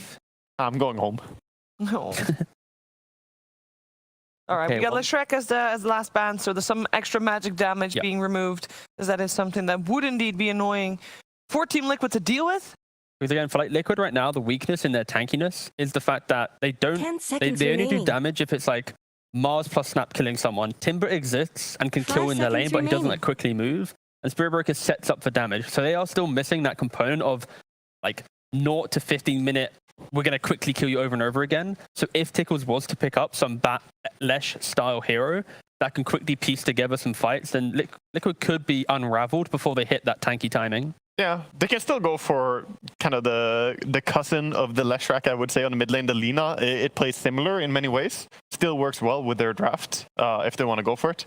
And it would be a bit more physical than the Leshrac in terms of damage dealt, but it could work as well here if they just want something that keeps them afloat and in the game. I mean, that's kind of what Tickles need. They need to stay afloat for PA to like reign supreme. Exactly. Yeah, that's what I feel. Dire team's turn to pick. Here we go. It's gonna be the Oh, OD. that works. Yeah. Magic damage. Banger. That is a genius pick against the Timbersaw as well. One of the best heroes Insta pick against the him. bam. Sorry, I got Choose excited. your Insta pick. But like, as you were saying with the OD though, Yeah, OD against Timbersaw in general, it's one of the heroes that has the easiest time dealing a ton of damage to a hero like Timbersaw. Timber also doesn't want to go for BKB early necessarily. Ooh, hello, Mickey Spirit Breaker. Yeah. Mid Spirit Breaker. this is going to be a weird one because of course, melee hero against OD Thanks is for never that kind and fun. nice words. Low attack speed can also be kind of awkward. But I think the key thing for Liquid is how do they react to the mid lane when OD gets hammer? Are they bringing heroes to mid to deal with the OD and the hammer, or are they just killing everyone else and sacrificing the lane? I think they're gonna pretty much abandon ship on the mid lane and just have to win other places hard. 10 seconds I'm remaining. just so silly. You just put a casual point in bulldoze. Every OD player plays on the fact that seconds when the remaining. clean goes over the S, they use the hammer. Bulldoze? Oh man, he's skilled enough. He's gonna know how to do it. Or all 4 points of I mean, bulldoze? The first say one you even is do- gonna mess up. The first time Yeah, but before that's you all that realize matters. he's got that point. Even gonna if you mess can up. do that, why do you want to be in lane with an OD though? You don't want to be there in the first place. Oh, this is just going to be a brawl. This is good. But OD is a great hero because, you know, you get the hammer, you pressure naturally, but maybe Bulldoze and Spirit Breaker in lane at least could be a thing to offset that 6-minute timing, but realistically it's going to be... That tower dying, dude. That tower's going to That die. tower Yeah, dying. yeah, it is. All right, so we got a Spirit Breaker versus Outworld Devourer mid. That is an unusual matchup. I can't wait to see it together with ODPixel and Jenkins. Thank you very much, Steve. Yes, game 2 now ready to go here between Team Liquid and Team Tickles. Jenkins, what do you make about this draft? We have a lot of beefy boys on Liquid's lineup. We do. Backed up now by Jug with a healing ward, loss of sustain. They're going to be tanky. But that last pick, the OD, panel seem pretty excited for it. Seems like a good game. Would you agree? Yeah, definitely. I mean, in terms of like OD versus the entire Liquid lineup, like these tanky boys hate playing against that massive pure damage. They all have low int pools, and so you are going to like one-shot them with the OD ult. With that being said, anytime you pick an OD, he's kind of the carry of the team. Sure. You know, it's on the greedier side, and so you always question like, can you get to that mid to late game without losing the game? And we'll see. Yeah, we'll see. They've got Tidehunter, they've got Treant, Prepare for Disruptor, battle. huge team fight. So that could definitely help them get to that late game. Here we go. Straight up with the action. We had some great smoke movements last game against some smokes up from both teams to start things off as we get out to get those initial wards sorted. I'm curious where they put the wards. Oh, okay. Yeah, just one in the mid lane, and they that scouts the. Oh, never mind. He smoked. They smoked. They smoked. Both teams smoke. Yeah, both teams smoke. Which is the fairly common trend here in the European DPC. You don't see this as much in NA. Oh, they go for a Hey, do you like safe lane ward. that little lane I ward do. there? I've noticed that Insania almost always takes a safe lane ward. I mean, and it's unlikely to get caught right that side of the lane. Very unlikely. I mean, just generally, safe lane wards are hard to catch. Starts up with the Timber Chain. I always like starting with Timber Chain against Treant because the way that Treant is going to kill you is by keeping you in one spot in his Nature's Grasp. But Timber Chain, he just can't do that. So there's no kill threat. You can get harassed because you don't have the regen, but there's no kill threat. Boxy. And a spot above him maybe. No, Let's get he's going to moving. survive. He has literally no regen. My boy is completely banking on his support. I think he goes back to base. Well, how does this work? Where's Boxy going to go? Bot lane. With the Timber. Oh, wait a minute. I'm losing it. Okay. That's why, because yeah, he's not Boxy Evolver. No, but he's a different role. So I saw him on Mars. Yeah, this is weird. This is weird. You're just you're just processing this now. You're like, This is actually reminiscent of old Liquid, where they had Taiga and Boxy doing a similar thing, where they would both be playing like kind of offlaners. They would be like Puck SK, except in this case, it's Timbersaw Mars, which are like two very extremely clear offlaners, and Boxy started no regen. I mean, you've never seen this lane before, right? No, and I don't think I've seen no regen on the 4 before. He's got some regen. Now he does, because he went back to base. So I suppose he was thinking of sending it back on the courier. He's just going to wave cut. Oh, he does not get the full wave, though. That's rough. Okay, I'm curious to see how he responds to this. He's going for the next one, I guess. Okay. Tofu's going to come back down. Maybe see if they can bully Zai a bit more whilst he's level 1. Yeah, Boxy only going to be able to keep playing around with those 2 creeps. Now, both teams are doing some crazy on wave Dire's cutting top shenanigans tower. here. Really important that Boxy gets this pull off because he's dealing with a tri-lane down here, which I love this as a response to Timbersaw as a hero. Like, you want him to get level 3 and then he's just unkillable. So punishing him until he gets to that point and keeping him level 1 for longer and longer means that your carry can actually solo up against him eventually because you have enough items. I'm going to try for Boxy here, but... Oh, Zai's in. Oh, he is in. And he's out. He also has no regen. He just got some off the courier. Boxy. The Dracho jumping in. Not going to be able to do it. Stick at the ready. Boxy's fine, but he is now probably going to... is he going to stick around and walk back to base? And he's got courier coming out. I can't believe... Yeah. I can't believe how this no regen thing has progressed. Like, this is the weirdest thing. This is such a weird lane. Like this massive triple range creep wave. Yeah, Boxy goes for the deny to the neutrals. Zai being bullied back away from this lane. I mean, it seems like a slow start on the XP for these two, right, for Zai and Boxy. I mean, Boxy's going to be stuck at level 1 for quite some time, right? Yeah, this is just a beautiful call from Team Tickles. And now they have the lane equilibrium back here. They can just prevent the creep cut from both Boxy and Zai. They're even right-clicking the creeps, so that way they can keep the equilibrium here. You don't want 3 range creeps pushing into you, because that means it's going to hit the tower and then bounce back. So they're just punishing Zai for being Timbersaw. This is like one of the most effective ways to deal with Timber. The problem is your offlaner's getting owned. Ace is 5-0, so, you know, not so good, but he's a Tide Hunter. He's chilling. And he's getting the XP, right, level 3. Man, they prevented Zai from getting the wave cut again. They just delayed, Celery is just delaying him for long enough that Zai literally couldn't get there in time. See top. Dire's middle I mean, tower Matu and isn't going Insania, to last whilst they long. might be stopping Ace from farming, they're not quite able to kill him. Mid lane, 17 for 3 against the 15 for 1. Pretty close. I mean, does it surprise you sort of the Mickey's doing as well as he is in this 1v1 against an OD? You know, with the fact that Bash now does so much damage to creeps, I feel like it's a lot better of a farming and laning hero than people, you know, once thought in the core position, because you can get those last hits. Like, you can see he's able to farm up an easy camp fairly easily here. The old Spirit Breaker couldn't do that. Sure. But you wouldn't expect the OD to be able to mess with the Spirit Breaker more because, you know, it's a melee hero in the lane. Is that just not?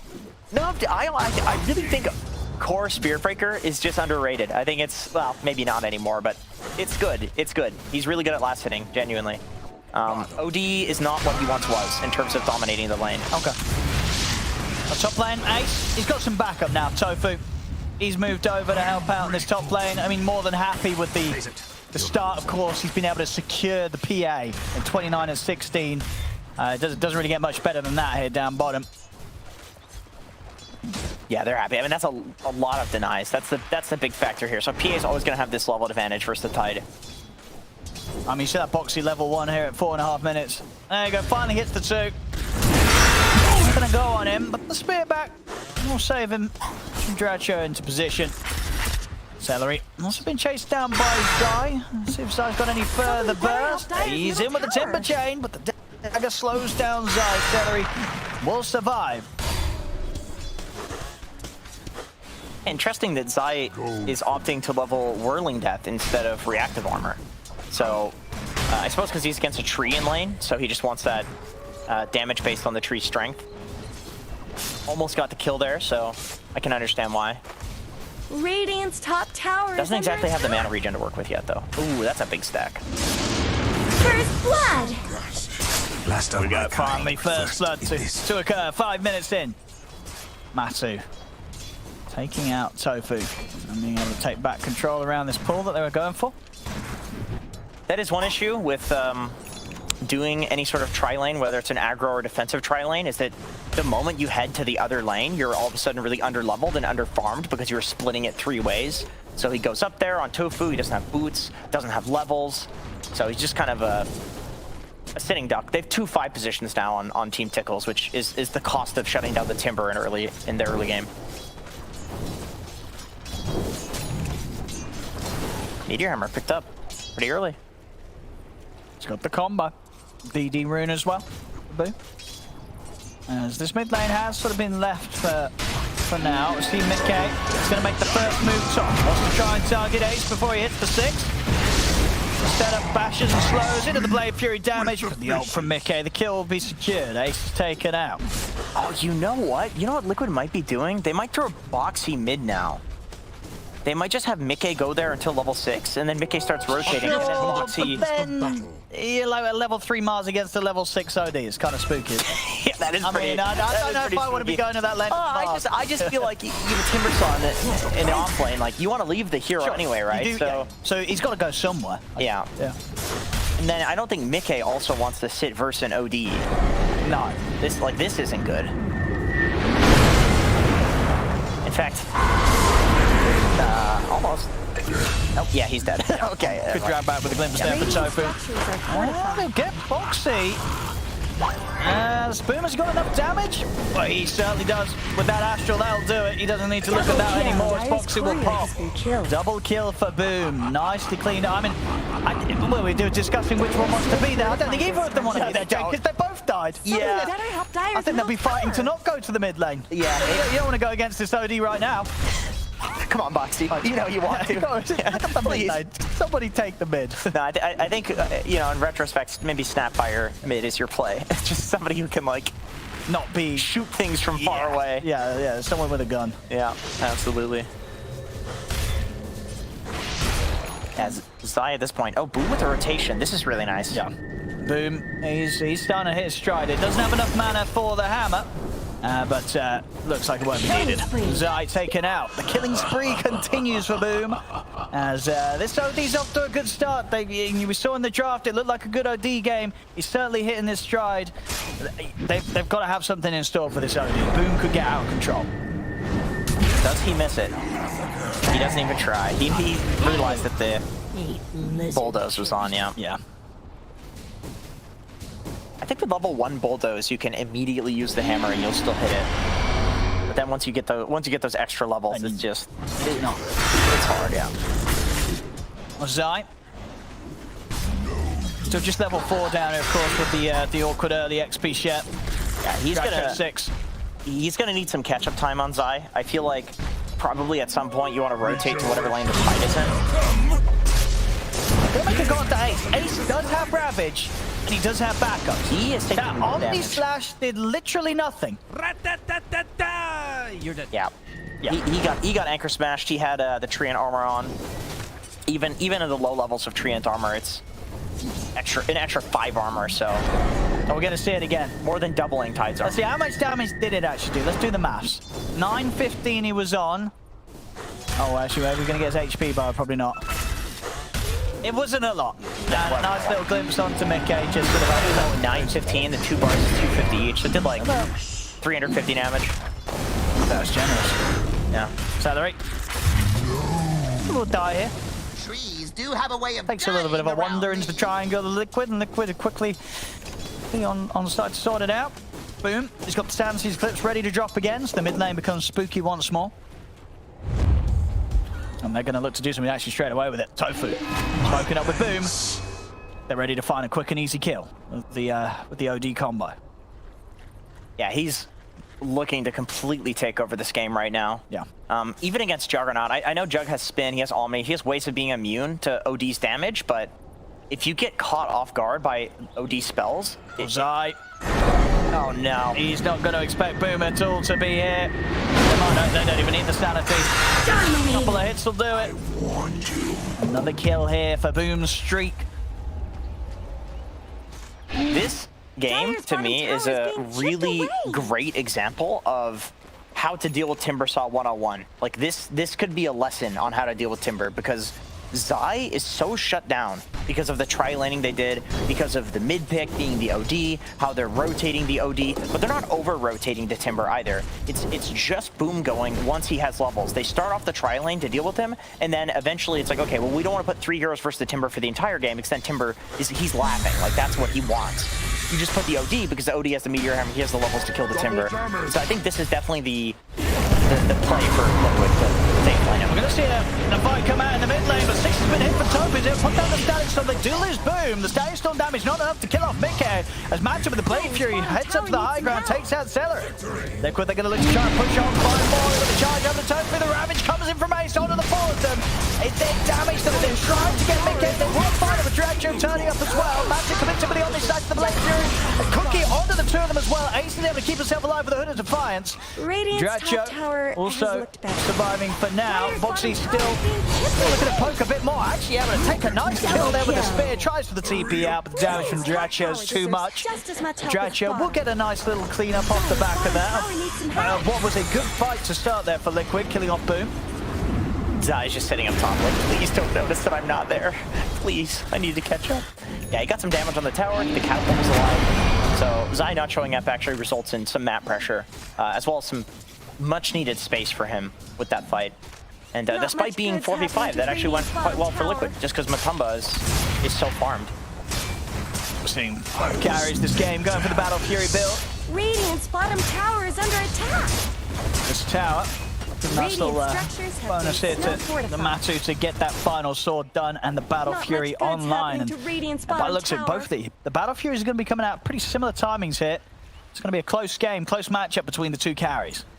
Radiant's bottom tower. And there's currently no trade happening for this tower. Boom is now heading up towards the top tower, but because Liquid was able to take this, they're going from the top. I mean, that's a hard kill. Goes out every time. Tofu with a glimpse. Will find the setup onto Instania. So Dracho will still get some glory out of this. Mickey's charging in onto Tofu. Wants to get the trade on the Disruptor. He'll do so. Dracho doesn't want to mess with him, but Mickey's not going to give him the option to run immediately as he goes in with the ultimate.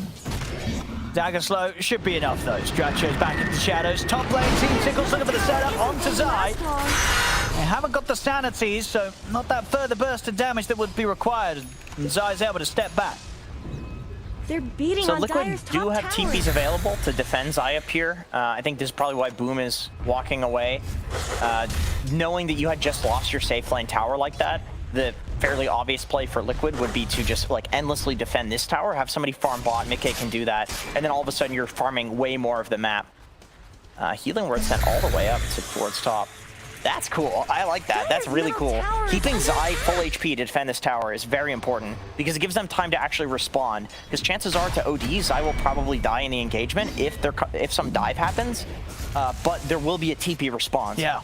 I mean, that's the thing, right? Liquid's lineup is a very good lineup at TPing in and defending towers. And Team Tickles, how do these guys even hit towers? Just OD. It's just OD. Just that, yeah. Which is convenient because he wants to be against Timber for this reason. He can do this damage. But you can see Boom. He's very afraid of the response. Coming in from the Spirit Breaker charge, coming in from the TPs. Like a Snapfire TP's in and ults, and all of a sudden, you know, it takes her 3 seconds and she's there because the ult is so long range. It doesn't matter how far Zai is, she's going to be able to hit you. Why are melee illusions so tanky? I always hit them and it's like, what the hell is this? How do you kill this as a disruptor? Right, doing best hit Cypher. There we go. The core walks over, yeah. That feels so bad as a 5. Mickey, Echo Saber complete. on its way over. Someone better help Oh, Cameron as well. That will allow him to go pretty Dire's no crazy with the fortified charges structures. in the next fight if they bring it. And again, Team Tickles, their best effort of fighting around a push is going to be around a good Ravage from Ace. And they have the ultimate, Static Storm, and Static T's Ravage. It's all there. Ooh. This death actually More doesn't lag. matter. This More death lag. actually doesn't Yeah, matter. these guys, They've got to get there. their internet situation It's is not not great. looking good. They have a lot of ping. If there's an internet company out there, you can get a team for very cheap. All you Very need to cheap? do. What do you mean yeah, very because cheap? all you need to do is send them some good internet. They can download They'll that. be like, yeah, sure, we'll accept the sponsor. Yeah, well, maybe they're gonna win this without 1,000 ping. I mean, they look pretty decent, Tickles. They look great. Yeah. I mean, if this is what they're doing on bad internet, you know. Yeah, exactly. Dire just denied Easy their deny middle that. tower. Boxy. Knock that out. I keep seeing Mars and my head just keeps thinking, of course, that's Zai. But now it's Boxing. I mean, that's the convenient thing about having two previous offlaners on your team is that you can do these. You can do these really interesting style drafts that are just, they have that spice that people are not used to dealing with. Yeah, and you know, but of course, a few deaths were there earlier from Boxy and the slow start of the XP, but no, he's level 8. I mean, and he's got an arena to offer. You know, what more could you ask for in position 4? Yeah, that's all you need. It's a pretty impactful ultimate. Radiant Absolutely, yeah. structures That's all you are need. fortified. Mars is actually pretty decent support. We're going to try and start things. Static Storm will stop the threat of the arena coming into play. Ravage and Sanity's dropped down as they blow up Zai and Boxy. Insane here trying to hide in the trees, but Team Tickles, they're hot on him. Celery. Dire's top If tower they is can under close the attack. gap here. And they found him. Tower shouldn't They have to certainly take this can. abuse. Dire have Even fortified Dracho, structures. he's not even going to look at it. He's going to leave it for Boom and Celery to sort out. Yeah, that's a huge creep wave mid. I mean, I can understand a carry player like dishing a kill like that. Support kill and Yeah, for yeah. a full creep wave. That wave is worth way more. Yeah, and it's pushing him close to his BKB. Yeah. It's going to be quite the timing still there for Dracho. Top of the farm has been able to stay ahead of that of Matu so far on the jug. Meanwhile, Matu Battle Fury into the Yasha. I like that PAs these days are going for Battle Fury into straight BKB or Manta. I feel like it gives you an earlier timing than the Deso into the BKB, and in Dota it's just played so fast in the current patch where people want to fight at that timing, and then also the Orb of Corrosion gives you a little bit of the kill threat that Deso does, you know? So it's like, you really need even more kill threat. It's kind of redundant. Well, of course you're going to eventually pick up the Deso. The BKB just makes it so that you feel borderline immortal. Radiant took down Roshan. I trust there was a good reason. Roche timing again here. We saw last game, I believe, as well. It was around the 16-17 minute mark. The Team Tickles sees the opportunity to take a quick Roche. Do so again now. Aegis into the hands of Boom. Top lane and Stadia dragged back. Lizard spit. Another kill here to add to the tally for Boom. Radiant's bottom tower. Yeah, looks like he was trying to get some vision up. He has 2 wards and a smoke. So yeah, he was trying to get some vision up just so that way, like with Tickles roaming into their jungle, moving into the jungle, like they would have vision of them, potentially be able to make a smoke play, maybe even with the Aegis being in their hands. If you get the right play on somebody, you can still. Nicely Boxy. Let's try to push out the top wave, but Boom was ready and waiting. Dracho, easy kills steal. Or kills secure. Yes, of course, he's the carry I mean, he's player. the carry. There's Boom doesn't no- mind. Yeah, Boom's had enough kills anyway. Yeah, He's got to share the love a little bit. Seriously, I mean, it's so greedy, these mid players. First they get all of these runes, and all of a sudden they care about you stealing their kills. And now Dracho, that's his BKB sorted off the back of that kill. Yeah. So now he's in Not a bad. pretty scary position. BKB, he can turn up to the fight. He's ready to get involved. And again, you know, a real sort of similar start as we saw last game. The Team Tickles, they get this early momentum, early lead. You know, I think just the question is going to be, you know, Liquid, how are they going to swing this round? We saw them do it big time last game, and this game they're not quite in the same position that they were playing from in the first one. It's not nearly as different. But Team Tickles is definitely building up in a way that they're going to be starting to take these tier 2 towers. And Liquid, they might still sort of want to get more farm on Matu before they really get Dire's involved. top tower is under attack. Foxy, yeah, he'll be left alone here. They're not bringing any further efforts into this defense. Foxy goes down. Team Tickles can keep the push going on. This tier 2 should be theirs as Liquid don't seem too interested in defending this right now. Yeah, Foxy was going for like the cheeky potential setup. where maybe he catches the tree out of position. You know, you kill an enemy support first, all of a sudden maybe you can fight even though there is an Aegis in their hands. But of course, Celery and Boom, well, they scouted that out. They're getting a good trade here by the looks of it, Matsu. Yeah, not bad, not bad. I think if you're Team Tickles, you're just reminding yourself this game, probably Celery reminding his team, like, guys, yeah, remember what happened last game? Like, we need to stay focused 100%. Look at this. They are actually pushing pretty darn nicely here with the hammer. And the physical of the PA, it's worked. This tier 3, it's going down. It's 19 minutes in. From what have they got to offer? They're going to start things off with a charge. The kiss is coming in. Mickey committing with the oil with the static storm down. And Mickey's got the BKB. Boom. Forces his way back down to safety. Team Tickles get the team reset against the BKB usage of Mickey. The kisses from Insania, they're no longer there to worry about. Back on with the push. Tickles, they're hanging on to the rack side. Drag back. Astral, Boom's ready with the setup. Combo for the spear. Don't flip it. Boxy able to poke Boom to stop the meteor hammer combo. But there's the goal with the Ravage. The Sanity's crashing down onto Zai. Zai's out of action for 40 seconds. No chance for a buyback.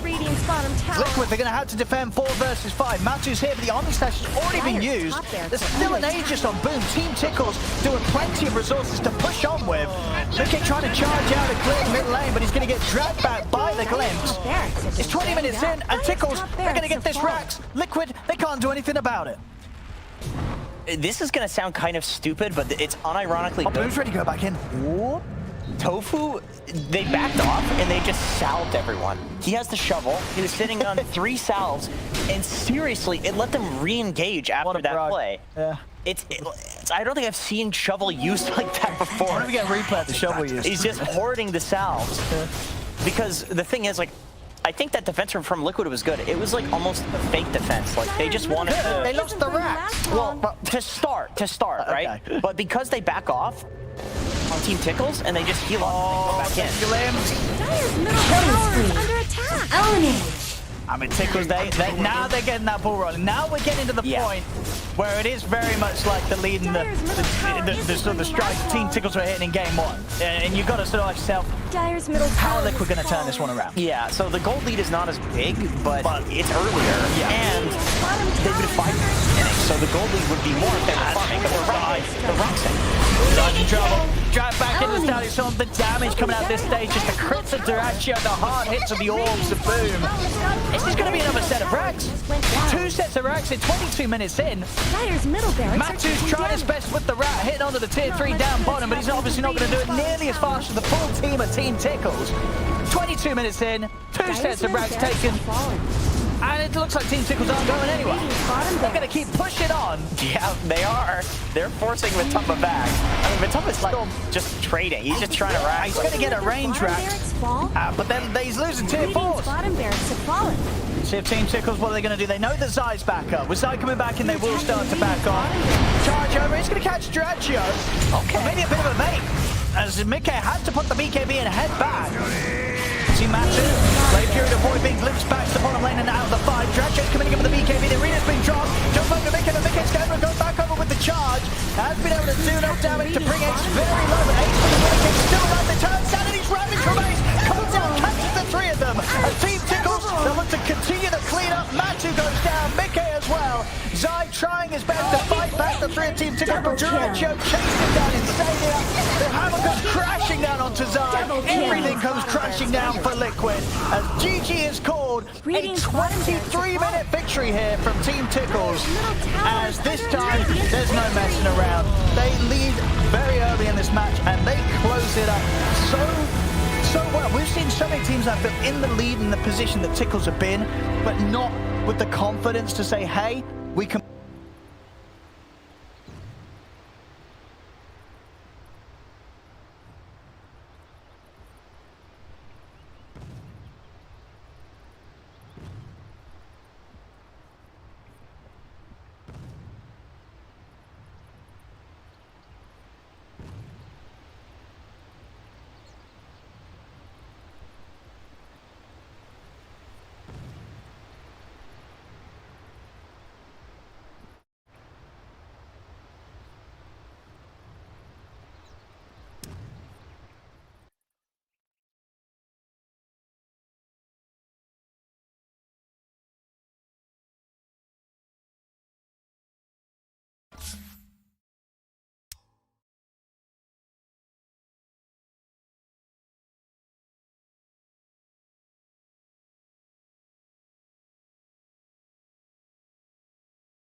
5 seconds remaining.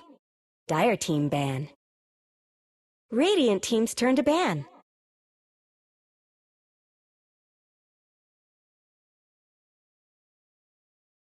Dire team's turn to Priorities ban. and things this time around here with Waga and Tigov, by the way. But Team Liquid, previous game, they chose second pick. This time around, they wanted first pick. Why? What's the reasoning there? Because I thought second pick superior because you get last pick and last pick of the second pick phase.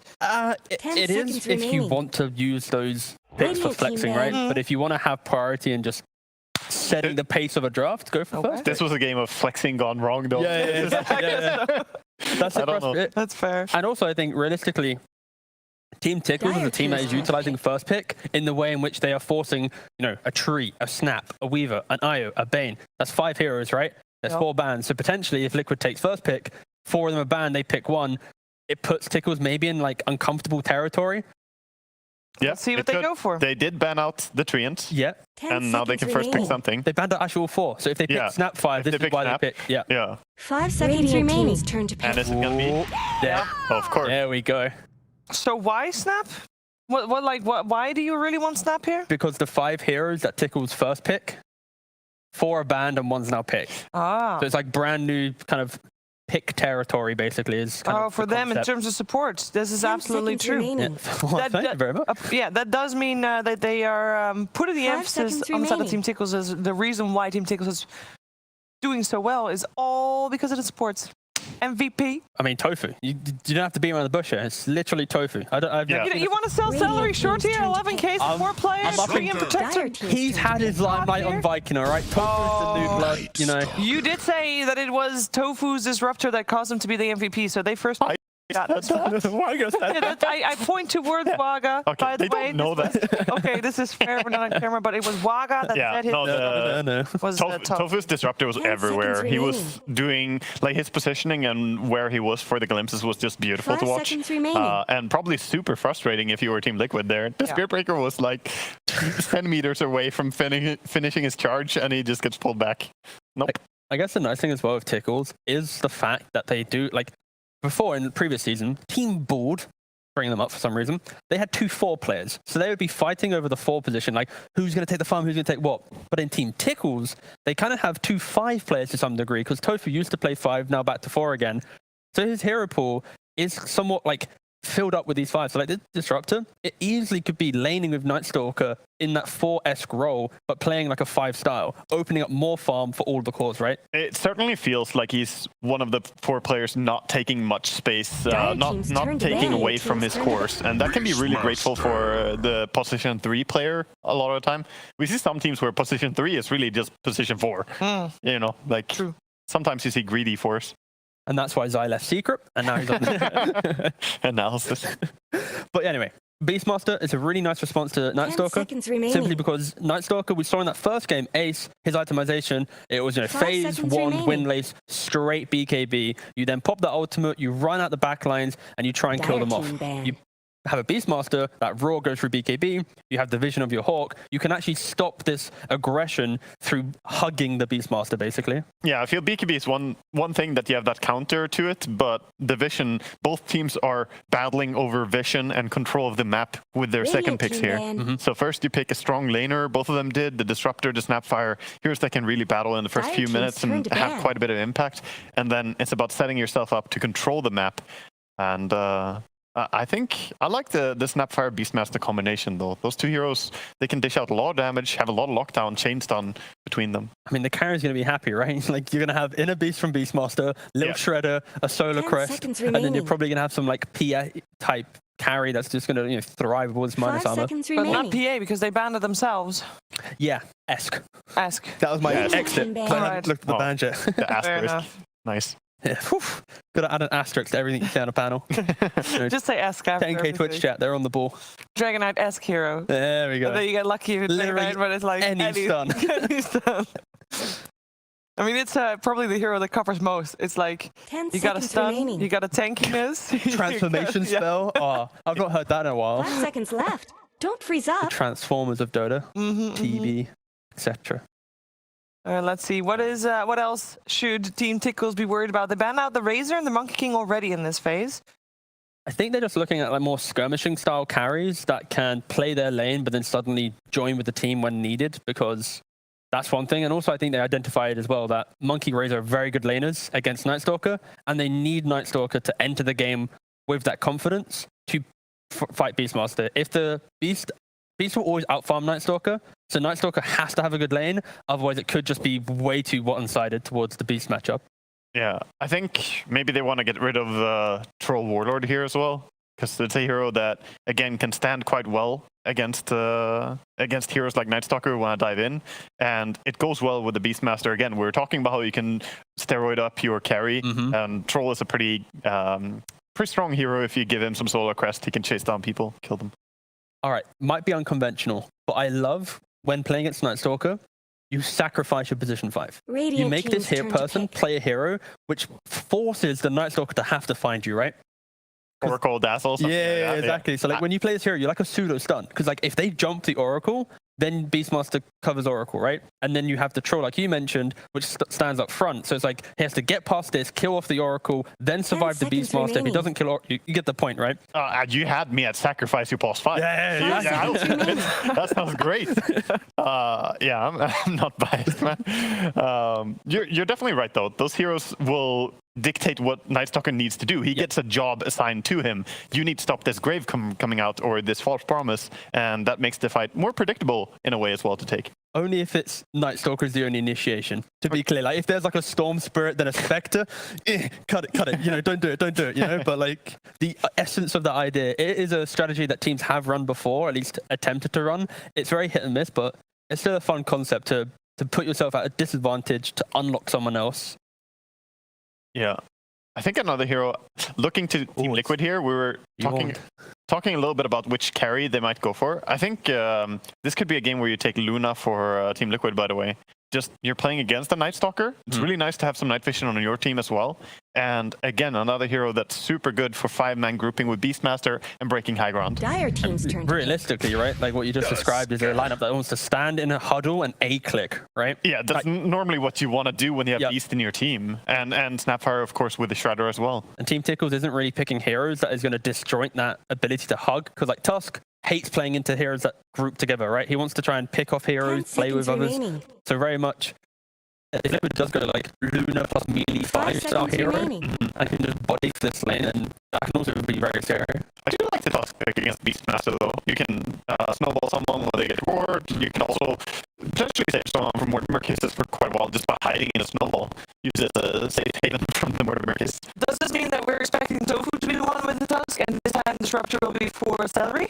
I would argue it could potentially be some like Medusa Tusk style safe lane, where it's a melee 5 Tusk enabling some sacrificial-esque ranged carry that needs a little bit more help to then get into the game. Yeah, that's one Dire way team's turn to that pick. they could do it. I think it's more likely that it's going to be a plus 4 Tusk, but it is a potential. It's always the threat, and you have to draft with that in mind. And then- Hey, I was right. Cheeky boy. And there's a Storm Spirit. Okay. You guys mentioned in one of the games we saw earlier that Night Stalker Luna would be a great combination on the same team because you get that extra little bit of nighttime. Aren't they just helping Team Tickles right now? No. I mean, Every in time a way, she presses Eclipse, this Night Stalker is going to be yes. It's more like we're hyping a cute little thing. When the Eclipse pops, the 5 Night Stalker is seconds going to be happy remaining. for sure. And it would be amazing to see Night Stalker pop off due to Luna using That ulti. window. Yeah, That if that little happens in this window. game, that is the highlight of the game, His no matter team's what. dying, but he's like flying around like, yay, look at me. Yeah, no, that's not a thing, luckily. But okay, back to the point. Team Tickles insta-pick Storm Spirit because there's like 0 lockdown on Liquid. And this type of pick, like we mentioned already before, like if you have double jump, Night Stalker and Storm, this is so scary, but they need to have that great start to the game. You need Storm to have, Orchid BKB, you need Night Stalker to have BKB, because if they don't hit these timings and find those pickoffs, Undying will be team's turn to supporting ban. the Luna going forward. Beastmaster will be like, they're just going to group up and be this Dire annoying team's death turn ball to with ban. cheap items. Yeah. So what do you want to see on Mickey against that Storm? Anything to just punish him if he oversteps his mark. I wouldn't mind Ember Invoker style stuff, but Invoker banned. It does feel like I'm still wanting Medusa's to on the cards, no? Still wanting to see a Void Spirit here. I think that hero Yeah. can 10 seconds give you remaining. tempo in a really great way. Oh yeah, Super Liquid. strong in this patch as well. Would seconds would remaining. Puck be on the menu or no? Puck works I as a follow-up, but it is a little bit scary playing Puck against NS. Yeah, because like right now the thing is, to clarify, I see Tickles going for Medusa as their carry, some like super unkillable style core, and then Liquid needs to also pick a hero that can potentially deal with that, because right now they kind of push themselves out of the game. And if Storm and Nightstalker jump this mid hero, I think you need some type of survivability to prolong the engagement to allow everyone else to kind of group up on you. So that's why Void Spirit sounds okay. Ember, they ban the Medusa. Excellent work, Liquid. Yeah. Excellent. It is pretty impressive that both teams have so little bonus time left, by the way. Sorry. And banning Puck, even though they have Nightstalker. So they were also thinking that Puck can be good here. I guess for like the team fight, they are, even if the game's okay, they're just scared the one time they're out of position, suddenly bam, Cole comes in, buy an Ags, can't rain free. I think what they can still do on Team Tickles is they can go for Morphling in this game, unless there's a really good hero against it. Yeah. The Ember comes in, so very similar again to the Void Spirit, the Ember Spirit, they're kind of interchangeable in the impact they're going to have here. And it's exactly what they need. Another hero that can chase after the storm, make sure you lock them down. Both spirits are just loving life, right? Like outside of NS Silence, Ember's having fun, and outside of maybe there's actually nothing. Yeah, this is chilling. Choose your hero. Oh, damn. That is new hero joins the fray. Yeah. Oh, all right. There's some stuff to mention about Sniper. He does have extended night vision, and he does also have a really good way to kill the tombstone. I think that's the two biggest things here for me. And they have they don't have multiple ways to get onto Sniper. And Ember by himself, if you get onto Sniper, when Sniper has like the satanic build and just right click, activate that headshot, I don't think Ember's ever really 1v1 killing the Sniper. Might annoy him, but yeah, this is a pretty cool pick. If you can get to the point where Nightstalker and Storm have items to defend the Sniper, if Liquid break down that map well enough early on and don't give them the space, then it can be pretty scary. But this game could last forever. Just Sniper at the tier 4. It's like pew pew pew pew. It is going to be a Tusk Sniper lane. Are you happy with that? It's a strong lane. You need, if you're playing Sniper, you want someone to be a body in front of you, and the shards can help you hold people in place, and the shrapnel on top of it makes it take longer to go around them as well. So there's a lot of synergy between the two heroes. Okay, well, I'm looking forward to seeing how this one plays out. We got our first Sniper here for the Western European DPC League, casted by none other than Jenkins and ODPixel. Thank you very much, CBS. The deciding game 3 now between Team Tickles and Team Liquid. And Jenkins, we are getting a Dyrachyo Sniper. He's going to be taking it, I imagine, to the safe lane, of course. We've seen him do it with his SFs, do it with the Kunkkas. Now he's doing it with a Sniper. Is this going to be the new hot thing to put in the safe lane? I don't think so. This never goes well. This Sniper never goes well. I mean, I hope so. I respect the confidence from Team Tickles to last pick a 41% win rate in Pro Level Pubs Hero. They're just like, you know what? This is the perfect game for Sniper. And it's good. There's not much to jump him. He has got good vision from the Nightstalker. Like, name a better hero for protecting a Sniper than a Nightstalker. Sure. You give the vision, so he can run in whatever direction the opposite of wherever the enemies are coming from. That's a frontliner. It's a guy with the silence. It's going to disrupt the fight. Good Sniper game. I can't believe those words are coming out of my mouth, but it is a good Sniper game. Well, we'll see if it does it for them here in this game 3. Should be a fun one. We've had a couple of action-packed ones so far. Of course, game 1, Liquid coming in with a big turnaround. Game 2, Team Tickles able to walk over Liquid pretty quickly. I think it was about, what, 23-minute victory, that one. So, game 3, we're going to see how it goes, see who's going to be able to take it, see if Dyrachyo and the Sniper can do it, or Liquid with a very much a more standard lineup are going to get the victory this game. I'll go for a smoke play this time. This is not just for warding. They're actually looking to maybe get a kill out of this. Of course, with the Nightstalker and Sniper vision. Oh my god. Are they seriously going to kill on the creep wave? Or are they going all the way around? Dude, this is 30 seconds. This is like a next level smoke. Who expects this? Who expects this? You're never gonna think this is coming. Someone's gonna die. I mean... First blood! I mean, you said you don't expect it. He didn't expect it, you don't expect it. Insania's not going to expect it. Nobody's going to expect it. Like, Insania's going to look at this replay to see how the hell they even ended up there at that time. And then really, that only costed a smoke. I guess it put a smoke. They still get 2 bounty runes. From this battle. They got themselves first blood. Oh, they're going to get a third. Oh, they are. 3 bounty runes and a kill. Oh, wow, okay, there we have it. Very nice for Team Tickles. Thinking much better than that. 3 runes and a first blood. And I don't think that that's like a practice play, because it's game 3 in this series. Like that's like an instinct call. Somebody just said, like, let's just try this, and then they did that, because you would have seen what they would normally do with smokes already, right at level 1. So that was pure, just they felt that was going to be a good move, and it was. See how these side lanes go. Top lane, Ace and Tofu against Matu and Insania. What are we going to see here? Is this difficult lane for Ace to pressure Matu? Yeah, you know, in the first couple of waves, Undying always, like, he expends his entire resource pool, and then he becomes quite weak in the later levels. And so Night Stalker is one of the better strength heroes at dealing with this, just because he has such high base regen. He actually started with no regen whatsoever and then sent out a Tango. So once again, continuing that trend of just no regen on cores, and the supports having this regen. Of course, the Decay with that Lucent Beam damage hitting does hit hard. And bring the HP down. Denied. Meanwhile, what is it? Insania getting a little low as that Decay comes to an end. So if they can punish this, they're certainly going to try. With the Void Zone and the Thunder Strike, it's got the stick charges, one final right click. It's not going to be enough to kill him. He's fine, still has a salve at the ready. He'll pop it, wants to stick around. Sent another set of Tangos out on the Couriers too. Usually you would see salves coming out on Couriers, but it's evolved for a lot of these teams to sending out Tangos, Clarities. It's just it's interesting to see how the laning phase changes and evolves over time with like what people send out. What is the skill build for safe lane sniper? Do you go sort of more in the passives, or you still want to match that shrapnel for farm and an early impact? I feel like it's a good shrapnel game. You can like clear the summons with it. You have the Tusk Shards to help to like keep people in for the shrapnel. Disruptor, of course, he's got this circle that you put down, keeps people inside of it. Shrapnel's the circle. Perfect synergy right there. But he will probably have a couple of points in passive, maybe 2-1-2. Or sorry, 2-2-1.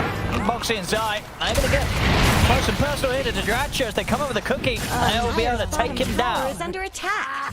Boxy will fall, but of course a trade that he'll take any time here, knocking out the carry. Yeah, the problem with Sniper is like if you're within 4 screens of the enemies, they can just kill you.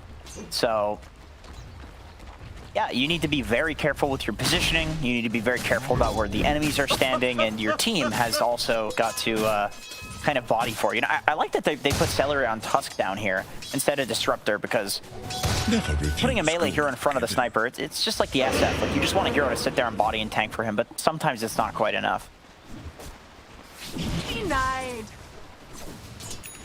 Top lane continues to be a fine start from Matumba. It's getting more than ace out of this one. Sania's pressure and support being enough here to ensure that Matu gets the solid start he needs.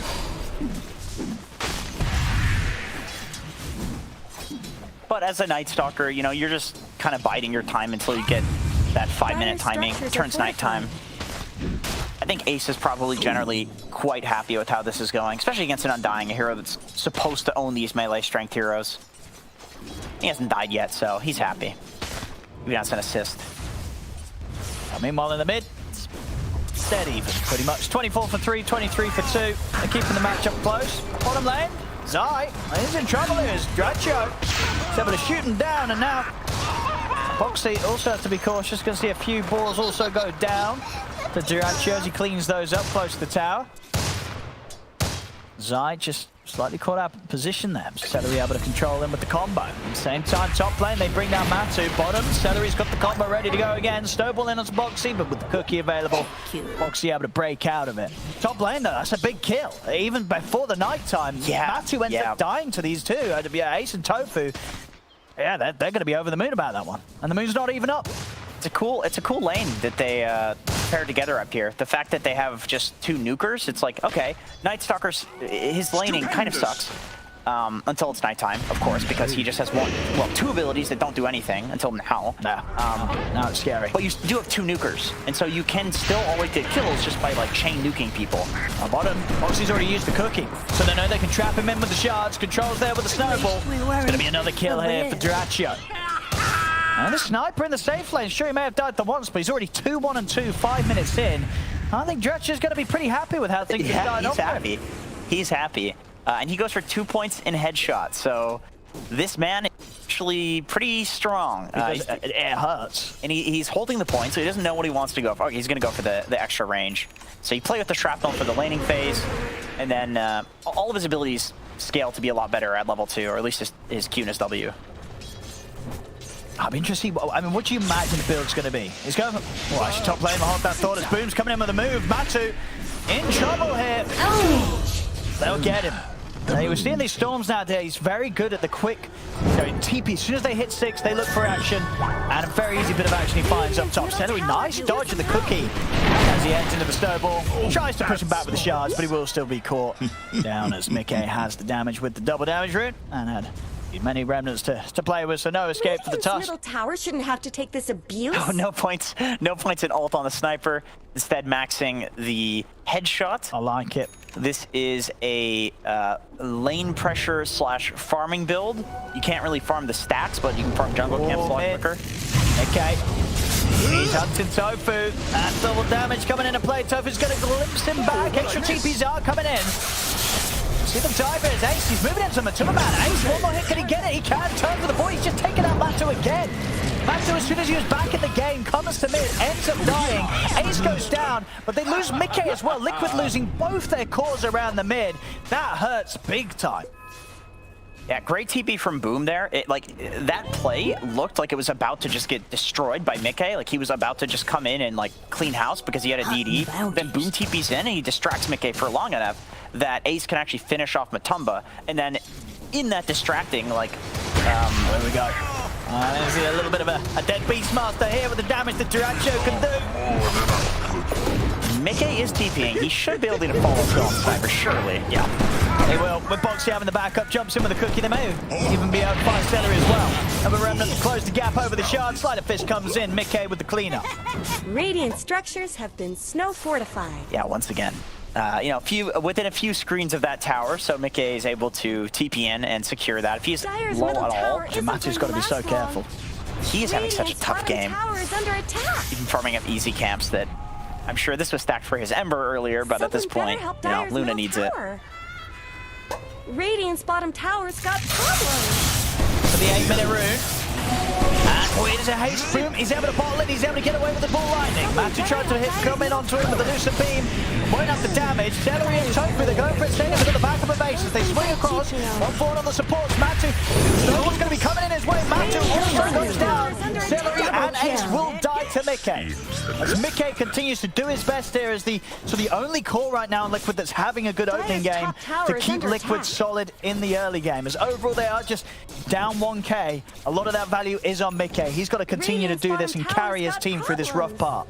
I can't help but feel that, like, if it was anything other than a sniper farming, genuinely, you'd be happy with that trade because the enemy carry is dying, but I think we'll see here how easy this hero is to kill, and then on the other side, you have a Zai Beastmaster who's free farming. Oh, no. My little boy. He's dead. Oh, I like it. Tried for a neutral creep denied to the Ancients. Yeah, but indeed, with the Kingsters coming down, no chance in the sniper. As you said, well, that's just going to continue to be the case for a lot of this early stage, right? When the sniper doesn't have any means of protection to keep him safe. Yeah, like when you eventually can get to the late game where you have, well, they go for a counter smoke. I think they're going to get him as well, Zai. Quick one is upon by Boom. A turn with the roar onto the disruptor, but it won't save his life. Might send a turn to Mickey and returns. Mickey's coming in onto Tofu. The glimpse and the punch will tear him back away from the disruptors. Tofu is able to walk out. He might be in trouble though still. Low in the mana, just enough to break away from the cookie setup from Boxy. Quick chase with the remnants. You'll see Celery go for the TP out. He'll make it out of there. Tofu did end up going down, and so did Boom. Again, Mickey Leading on Dire's top tower. continues to get the kills here for Liquid. 7, 1, and 3. Great roar from Zai. A lot of the time you might think like, oh, you know, he's about to die. Like, why is he going to use roar? It's because there was some communication that happened where they know that the follow-up is going to come and that it's going to result in some eventual kills. Even though Zai was not going to be involved in those kills, it's still like there's some trade happening for his death. And it costs roar, but definitely 100% worth it, especially once Boom ends up dying. See Matu continuing trying to catch himself back into the action, grabs himself the tome. It is sort of dire times for him here as he's low on the levels. He needs space, and Mickey so far doing a good job of making sure that that is there for him. With the moves that he's making and the way that he's responding to Team Tickles. Dracho's got the Mask of Madness done, so his farm will start to speed up. Yeah, luckily for Matu, being able to take the tome, his supports are doing so well in this game. They're involved in a lot of kills so that they actually have the levels. They don't need the tome, so he can kind of take it. He's been the sacrificial lamb for this early game. Oh, there we go. They start things off with the static storm. They have the damage to take down Mickey through it. They don't while it's Zai then to cut over the roll. Straight up the Dyrachio. Celery falling low. He had to back off. They lose the sniper. They lose the disruptor. Celery also going to be taken down here as the beam comes out. Dire's top tower is under attack. That didn't go too great. They try and smoke up the Dyrachio. They say, hey, you got the Mask of Madness. I guess you're ready to fight. Yeah. He was not ready. No, it's looking. I mean, at this point, I think the Storm is really important to be at any of these fights. He's having a really good game. He's popping off. He's a lot of damage right now, a lot of magical damage that could possibly kill somebody in a static storm. I think Night Stalker can also show up to these fights, but he definitely needs the ult. He's looking to get some levels because he doesn't have any points in the silence yet. He wants that for the next fight.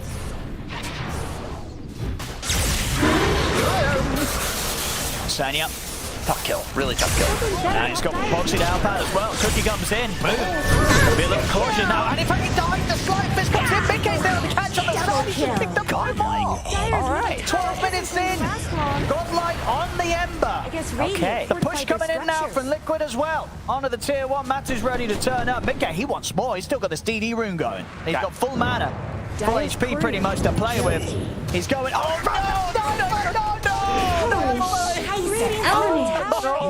Oh man, he doesn't. He's just like, yeah, that went as expected. That's a sniper. I mean, oh my god, it's getting. I mean, it's only 3K, but just sort of the emotional hit here for the team when they see their carry die like this. It's gonna hurt. Yeah. I've not been there before. My teammates have when I've picked carry sniper. This just happens. You know, and what can you do? You know, it's like I'm trying to carry, but I'm a sniper. It's life's tough. Yeah, like I said, you know, even if you're winning fights or the fights are going even, you look and you say, oh, my sniper's free farming. Oh, my sniper's free farming. It's a sniper. God damn it. Oh, God. And hearing his little voice every time he pops. He was also happy, isn't he? He was laughing. Yeah, but why? I guess when you're in this sort of depressing state. Hysterical laughter. Maybe, yeah, he's lost it.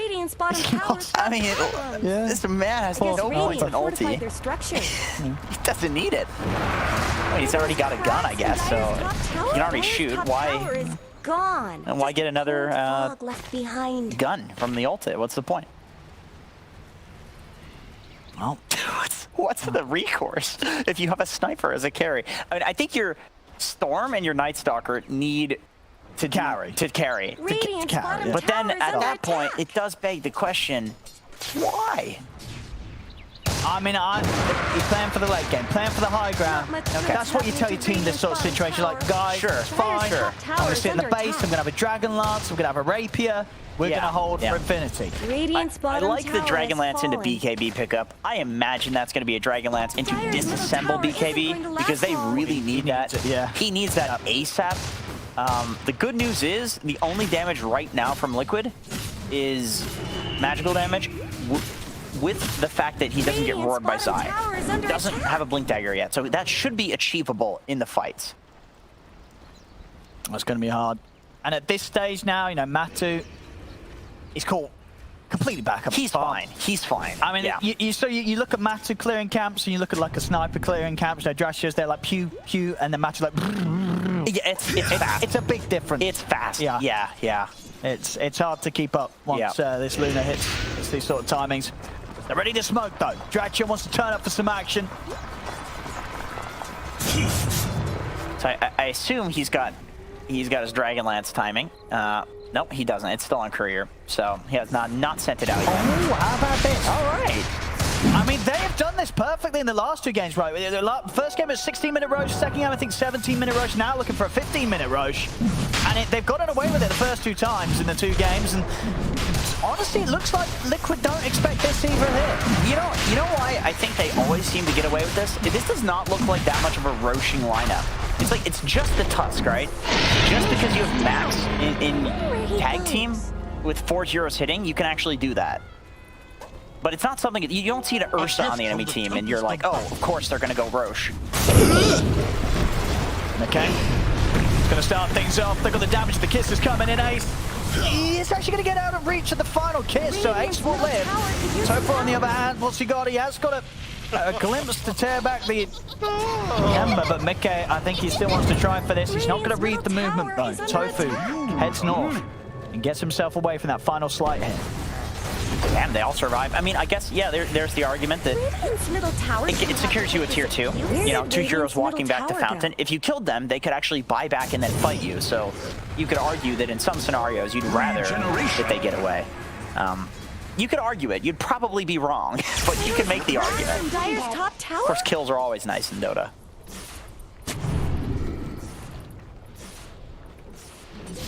Dire's top tower is under attack.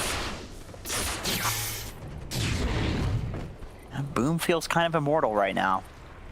Not much to disable him. It needs to be a Searing Chains into Roar. Now, quick and easy pick off here for Boom. Especially with Ace. Helping out. Days is over, Mortimer.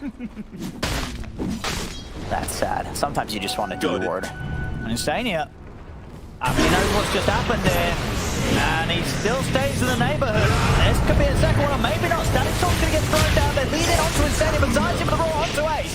Ace falls. Mickey has the BKB good to go. Boom, he's got the last bit of mana to get out. Cooking forward on a Mickey. One more slide. He'll do it. He just runs him down with the Flame Guard. That's the Aegis gone. Oh, they're killing the wave so he can hit the chains. And it's going to be an easy chain. Yeah, that was nice. Really nice. And now, 3 dead. Liquid, they're ready to push. They're going to run straight down. The mid tier 2's already gone. They'll see what they can do knocking onto the tier 3. There goes Boxy back to de-ward. He's like, you ward. That worked out. God damn it. In the end there for Liquid. Again, you know, Insania with the bait, just sort of keeping them interested, made them go for the fight over towards the mid lane. Liquid was able to turn up. Get 3 down. Great from Zai also being in position, like his team was there. I was going to get dragged back in, but Liquid, they're still happy to take this fight. The chains into the kiss is coming to play. 2 more kills for Liquid once more. Happily sacrificing 1 member. Have a big zip come through from Boom. He's a little low on the mana himself, so he'll have to back up and reset. Matu really wants to try and finish up this barracks. Dracho, he's standing in the fire of the Black Dragon. He's got to be careful. Slide of Fist nearly kills him. Remnant not quite able to reach him. He was slowed because of that headshot proc, so he couldn't use the Remnant in. I see exactly what he was trying to have Remnant and then a Remnant out. Ace is chasing. So funny. Looking for me. So what they can take him away from Liquid, or if Mickey's going to be able to come back in on this. Mickey doesn't want to return to the fight. He'll step back. They'll let Insania fall. Tickles are able to push Liquid away, keep their 2 barracks alive for now. Mickey's damage output stepping up on top of the BKB now, has the Maelstrom. I love that Matumba just committed there because he knows he's going to get glimpsed back. He's standing in a shrapnel, like, there's no escaping that. It's just Mortal Kombat. Like, he's going down or they're going down. That's it. And then, of course, he ended up going down. It's very difficult to sit and man fight a sniper, even when he's standing in fire. Oh, Tofu. you're going to have TPs coming in, and the TPs will continue. Tuff is going to turn, drop the static. Some of the flame guards on the outs, blocking a fair bit of damage. Mickey with the BKB, he's going to turn with the slight chains over towards the sniper. Dracho has his own BKB ready to pop, so he'll stand his ground, and Liquid, they'll back away. After forcing the BKB out from the sniper. Matu should be able to get the outpost back into their hands. Dire's middle tower has been denied. I feel like the next really good item that Dyrachyo could pick up would be a Scotty, because with the way that these fights are going, he is actually able to like sit there and hit people. And it's just a problem of people are slowly and eventually running at him and getting on top of him. But Matumba's never going to be able to man fight him if he gets a Scotty, because Matumba's a ranged hero, so you get that extra slow versus ranged heroes. Matumba went for the Dragonlance into disassemble as well. Both teams playing for a fast timing here. He's going for the Silver Edge. Okay, so opting for more damage instead of control. Yeah, also a bit defensive too, because you can Silver Edge away. Yeah, forces, Mickey, if he's going to try and jump the back lines, to be carrying some form of detection himself. Yeah.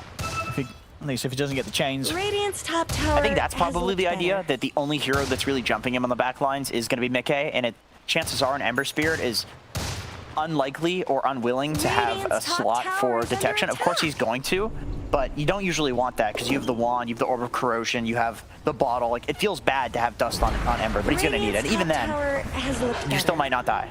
Well, there's smoke from Team Tickles time. Radiant's top tower has fallen. They won't want to... Well, they won't take the courier. They want to keep themselves hidden. Scans come out. They know that Liquid's up there. Given. Here we go. Starting up the action. They look for a clean target. Boom's going to zip straight over the back. But he didn't call out, but it changed the ball. Boom! Zip straight into his death. He will buy back to try and swing this fight back in the favor of Team Tickle. Dracho goes to the BKB TP out. The physical damage is too much. They've lost the carry sniper. And they're going to lose more by the looks of it. Slight change from Mickey. Catches out Ace. As they take out the 3 cores. The buyback from Boom, not able to do anything to turn it around. They're now without Dyrachyo and Ace. No buyback on the 2 of them. Liquid will have the space to take this mid racks. And maybe even more. The bottom racks is also exposed. Boom's trying to cut the waves, but of course the wave already coming in on the mid. They'll keep this push going, Liquid. No fortified their structures. Dyrachyo back up in 10. Boom. He's going to start things. Here now. So Boxy, but Boxy is actually going to lift. Cedric really wants the kill. He's going to go in the snowball. He'll get the kill, but he will die for that. Sniper is back up. Dyrachyo back in action, and Liquid, they look to respect it. Man's going to get dragged back. Just put the ult in. He's going to get the Eclipse guard, but the damage output is too high. He falls, but Boom, he'll trade his life for it. Mickey jumps in to get the kill. Mickey, BKB on cooldown for 4 seconds. He's getting fully focused down Sentry as well. Team Tickles getting 2 of the big core kills here off the back of this defense. They do keep that bottom set of racks safe, and they manage to push back Liquid. Radiant's top tower is For this entire game, Liquid seems to have identified that if there's any kill that's going the way of Team Tickles, that they think that they can always make a trade. Like, whenever a glimpse happens like this, they always go in with the other heroes. They always fully commit. Possibly because they think the kiting is just so much from Team Tickles that they can just, or maybe they think Team Tickles like only can kill one guy, but the kiting appears to be like a little bit too much coming from Sniper. With the headshot procs, like he's actually doing a lot. Dyrachyo, he may have had a rough early game. Those kills they got on him, but maybe he'll be able to turn things around. Still a bit of a way to go. Down 10k overall against Liquid, and of course they've lost that middle racks. Yeah, up until that point, Liquid was winning a lot of fights by not ditching each other. But ironically, in that fight, they end up losing Mickey, who has done 28.1k damage, like double the damage of the next guy in the game. Apparently the highest. All right, yeah, makes sense. I mean, Beyond Godlike at what, 12 minutes or something?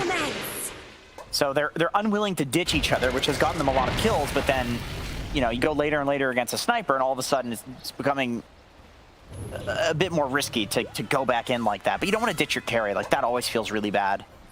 Disruptor forces these weird situations, though, where it's like, are you going to come fight us? Or are you going to back off?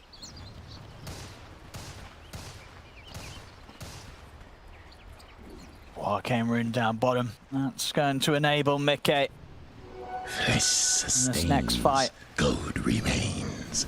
And he's going for the Aghanim Scepter. It's I mean, great item on Ember Spirit in general, but against a sniper, even more value. Being able to essentially jump him from anywhere as long as you see him on your map. So that's not going to be so nice for Sniper, but Sniper is getting to the point where he could maybe turn and just fight. Once you have that Silver Edge, once you have that Satanic, all of a sudden you're not so easy to just jump in the back and kill. Don't put that up though, come on. My boy. He went for it, he got the Dragon Lance. That's not even slower because of the other items. He's so huge. His farm's still great. Yeah, it's fantastic. He's up there level with Mickey, and we've seen how much Mickey's been getting out of the other game with those kills. Yeah, Dracho keeping himself on track with them. And if Team Tickles can keep him protected, that base will be defended. They are going to have to head back and defend. As Liquid, they're in with the push. And okay, well, yeah. Okay, they're not even going to have time to set up a defense. They were not ready for this one, or they just didn't care. I thought Max gone. Oh, he has literally no TP, so he's just waddling his way there. Well, yeah, to give him the benefit of the doubt, the Rax was probably dead anyway. Yeah, he's like, if four of you can't defend, what's an extra hero gonna do? Yeah, it's fair. He didn't need no TP. He's bought 2 now, to be careful. Yeah, for the next one. He bought 2 before his teammates checked his inventory. It just didn't look good. It wasn't a good fight. Like, you guys weren't there without already. a TP? No, come on. Give me a break. Yeah. Clowns.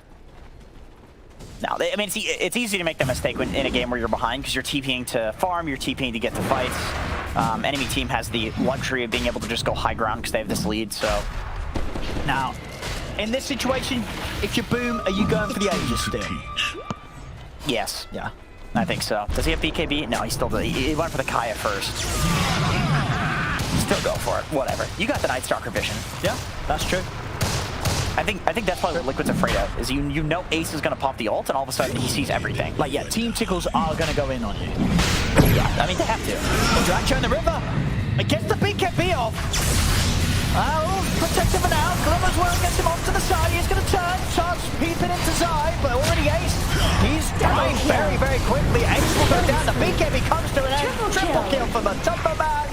Tofu also to fall. Boom. The Lan, okay, he's also dead. Foxy just soloed him at the back. Yeah, alright, well, casually. That's when you know things ain't going great. No, it's just a grandma killing a literal storm god. That's not good. Seemed like an awkward start to the fight there, Dracho in the river. Yeah, that's probably, I mean, the literal lowest possible low ground in Dota, it seems like the worst place for a sniper to get caught. This is probably game over by the time. They have fortification. I guess they're up in 10 seconds. Maybe with the fortification they can have one more fight out of this, but the push is coming in fast from Liquid. Looks like Dire fortified their structures. Well, they should have one more fight in. I think they've got one more fight in. Dracho's up to 5. I mean, Liquid could also maybe BKB and hit Ancient. They could do that, yeah. And they're going to end it. They're not messing around. They want to get this series done and dusted, or maybe they will get the chance. Blue's going to jump in onto the Timberman. Zai is hitting the Ancient. He's trying to end it. So expect Timberman to take the Timberman down the once, but it doesn't matter. The rest of Liquid hit on and finish the game. GG is called. Team Liquid. This win, the series, it's there. 2-1 against Team Tickles. He's like, why the hell did they pick Sniper? What were they thinking? Oh, man. Well, great series, though. I mean, it was a fun one. What a back and forth series. Even with the Sniper, Tickles looked like they had something potentially going there. But Liquid just dismantled it. Like they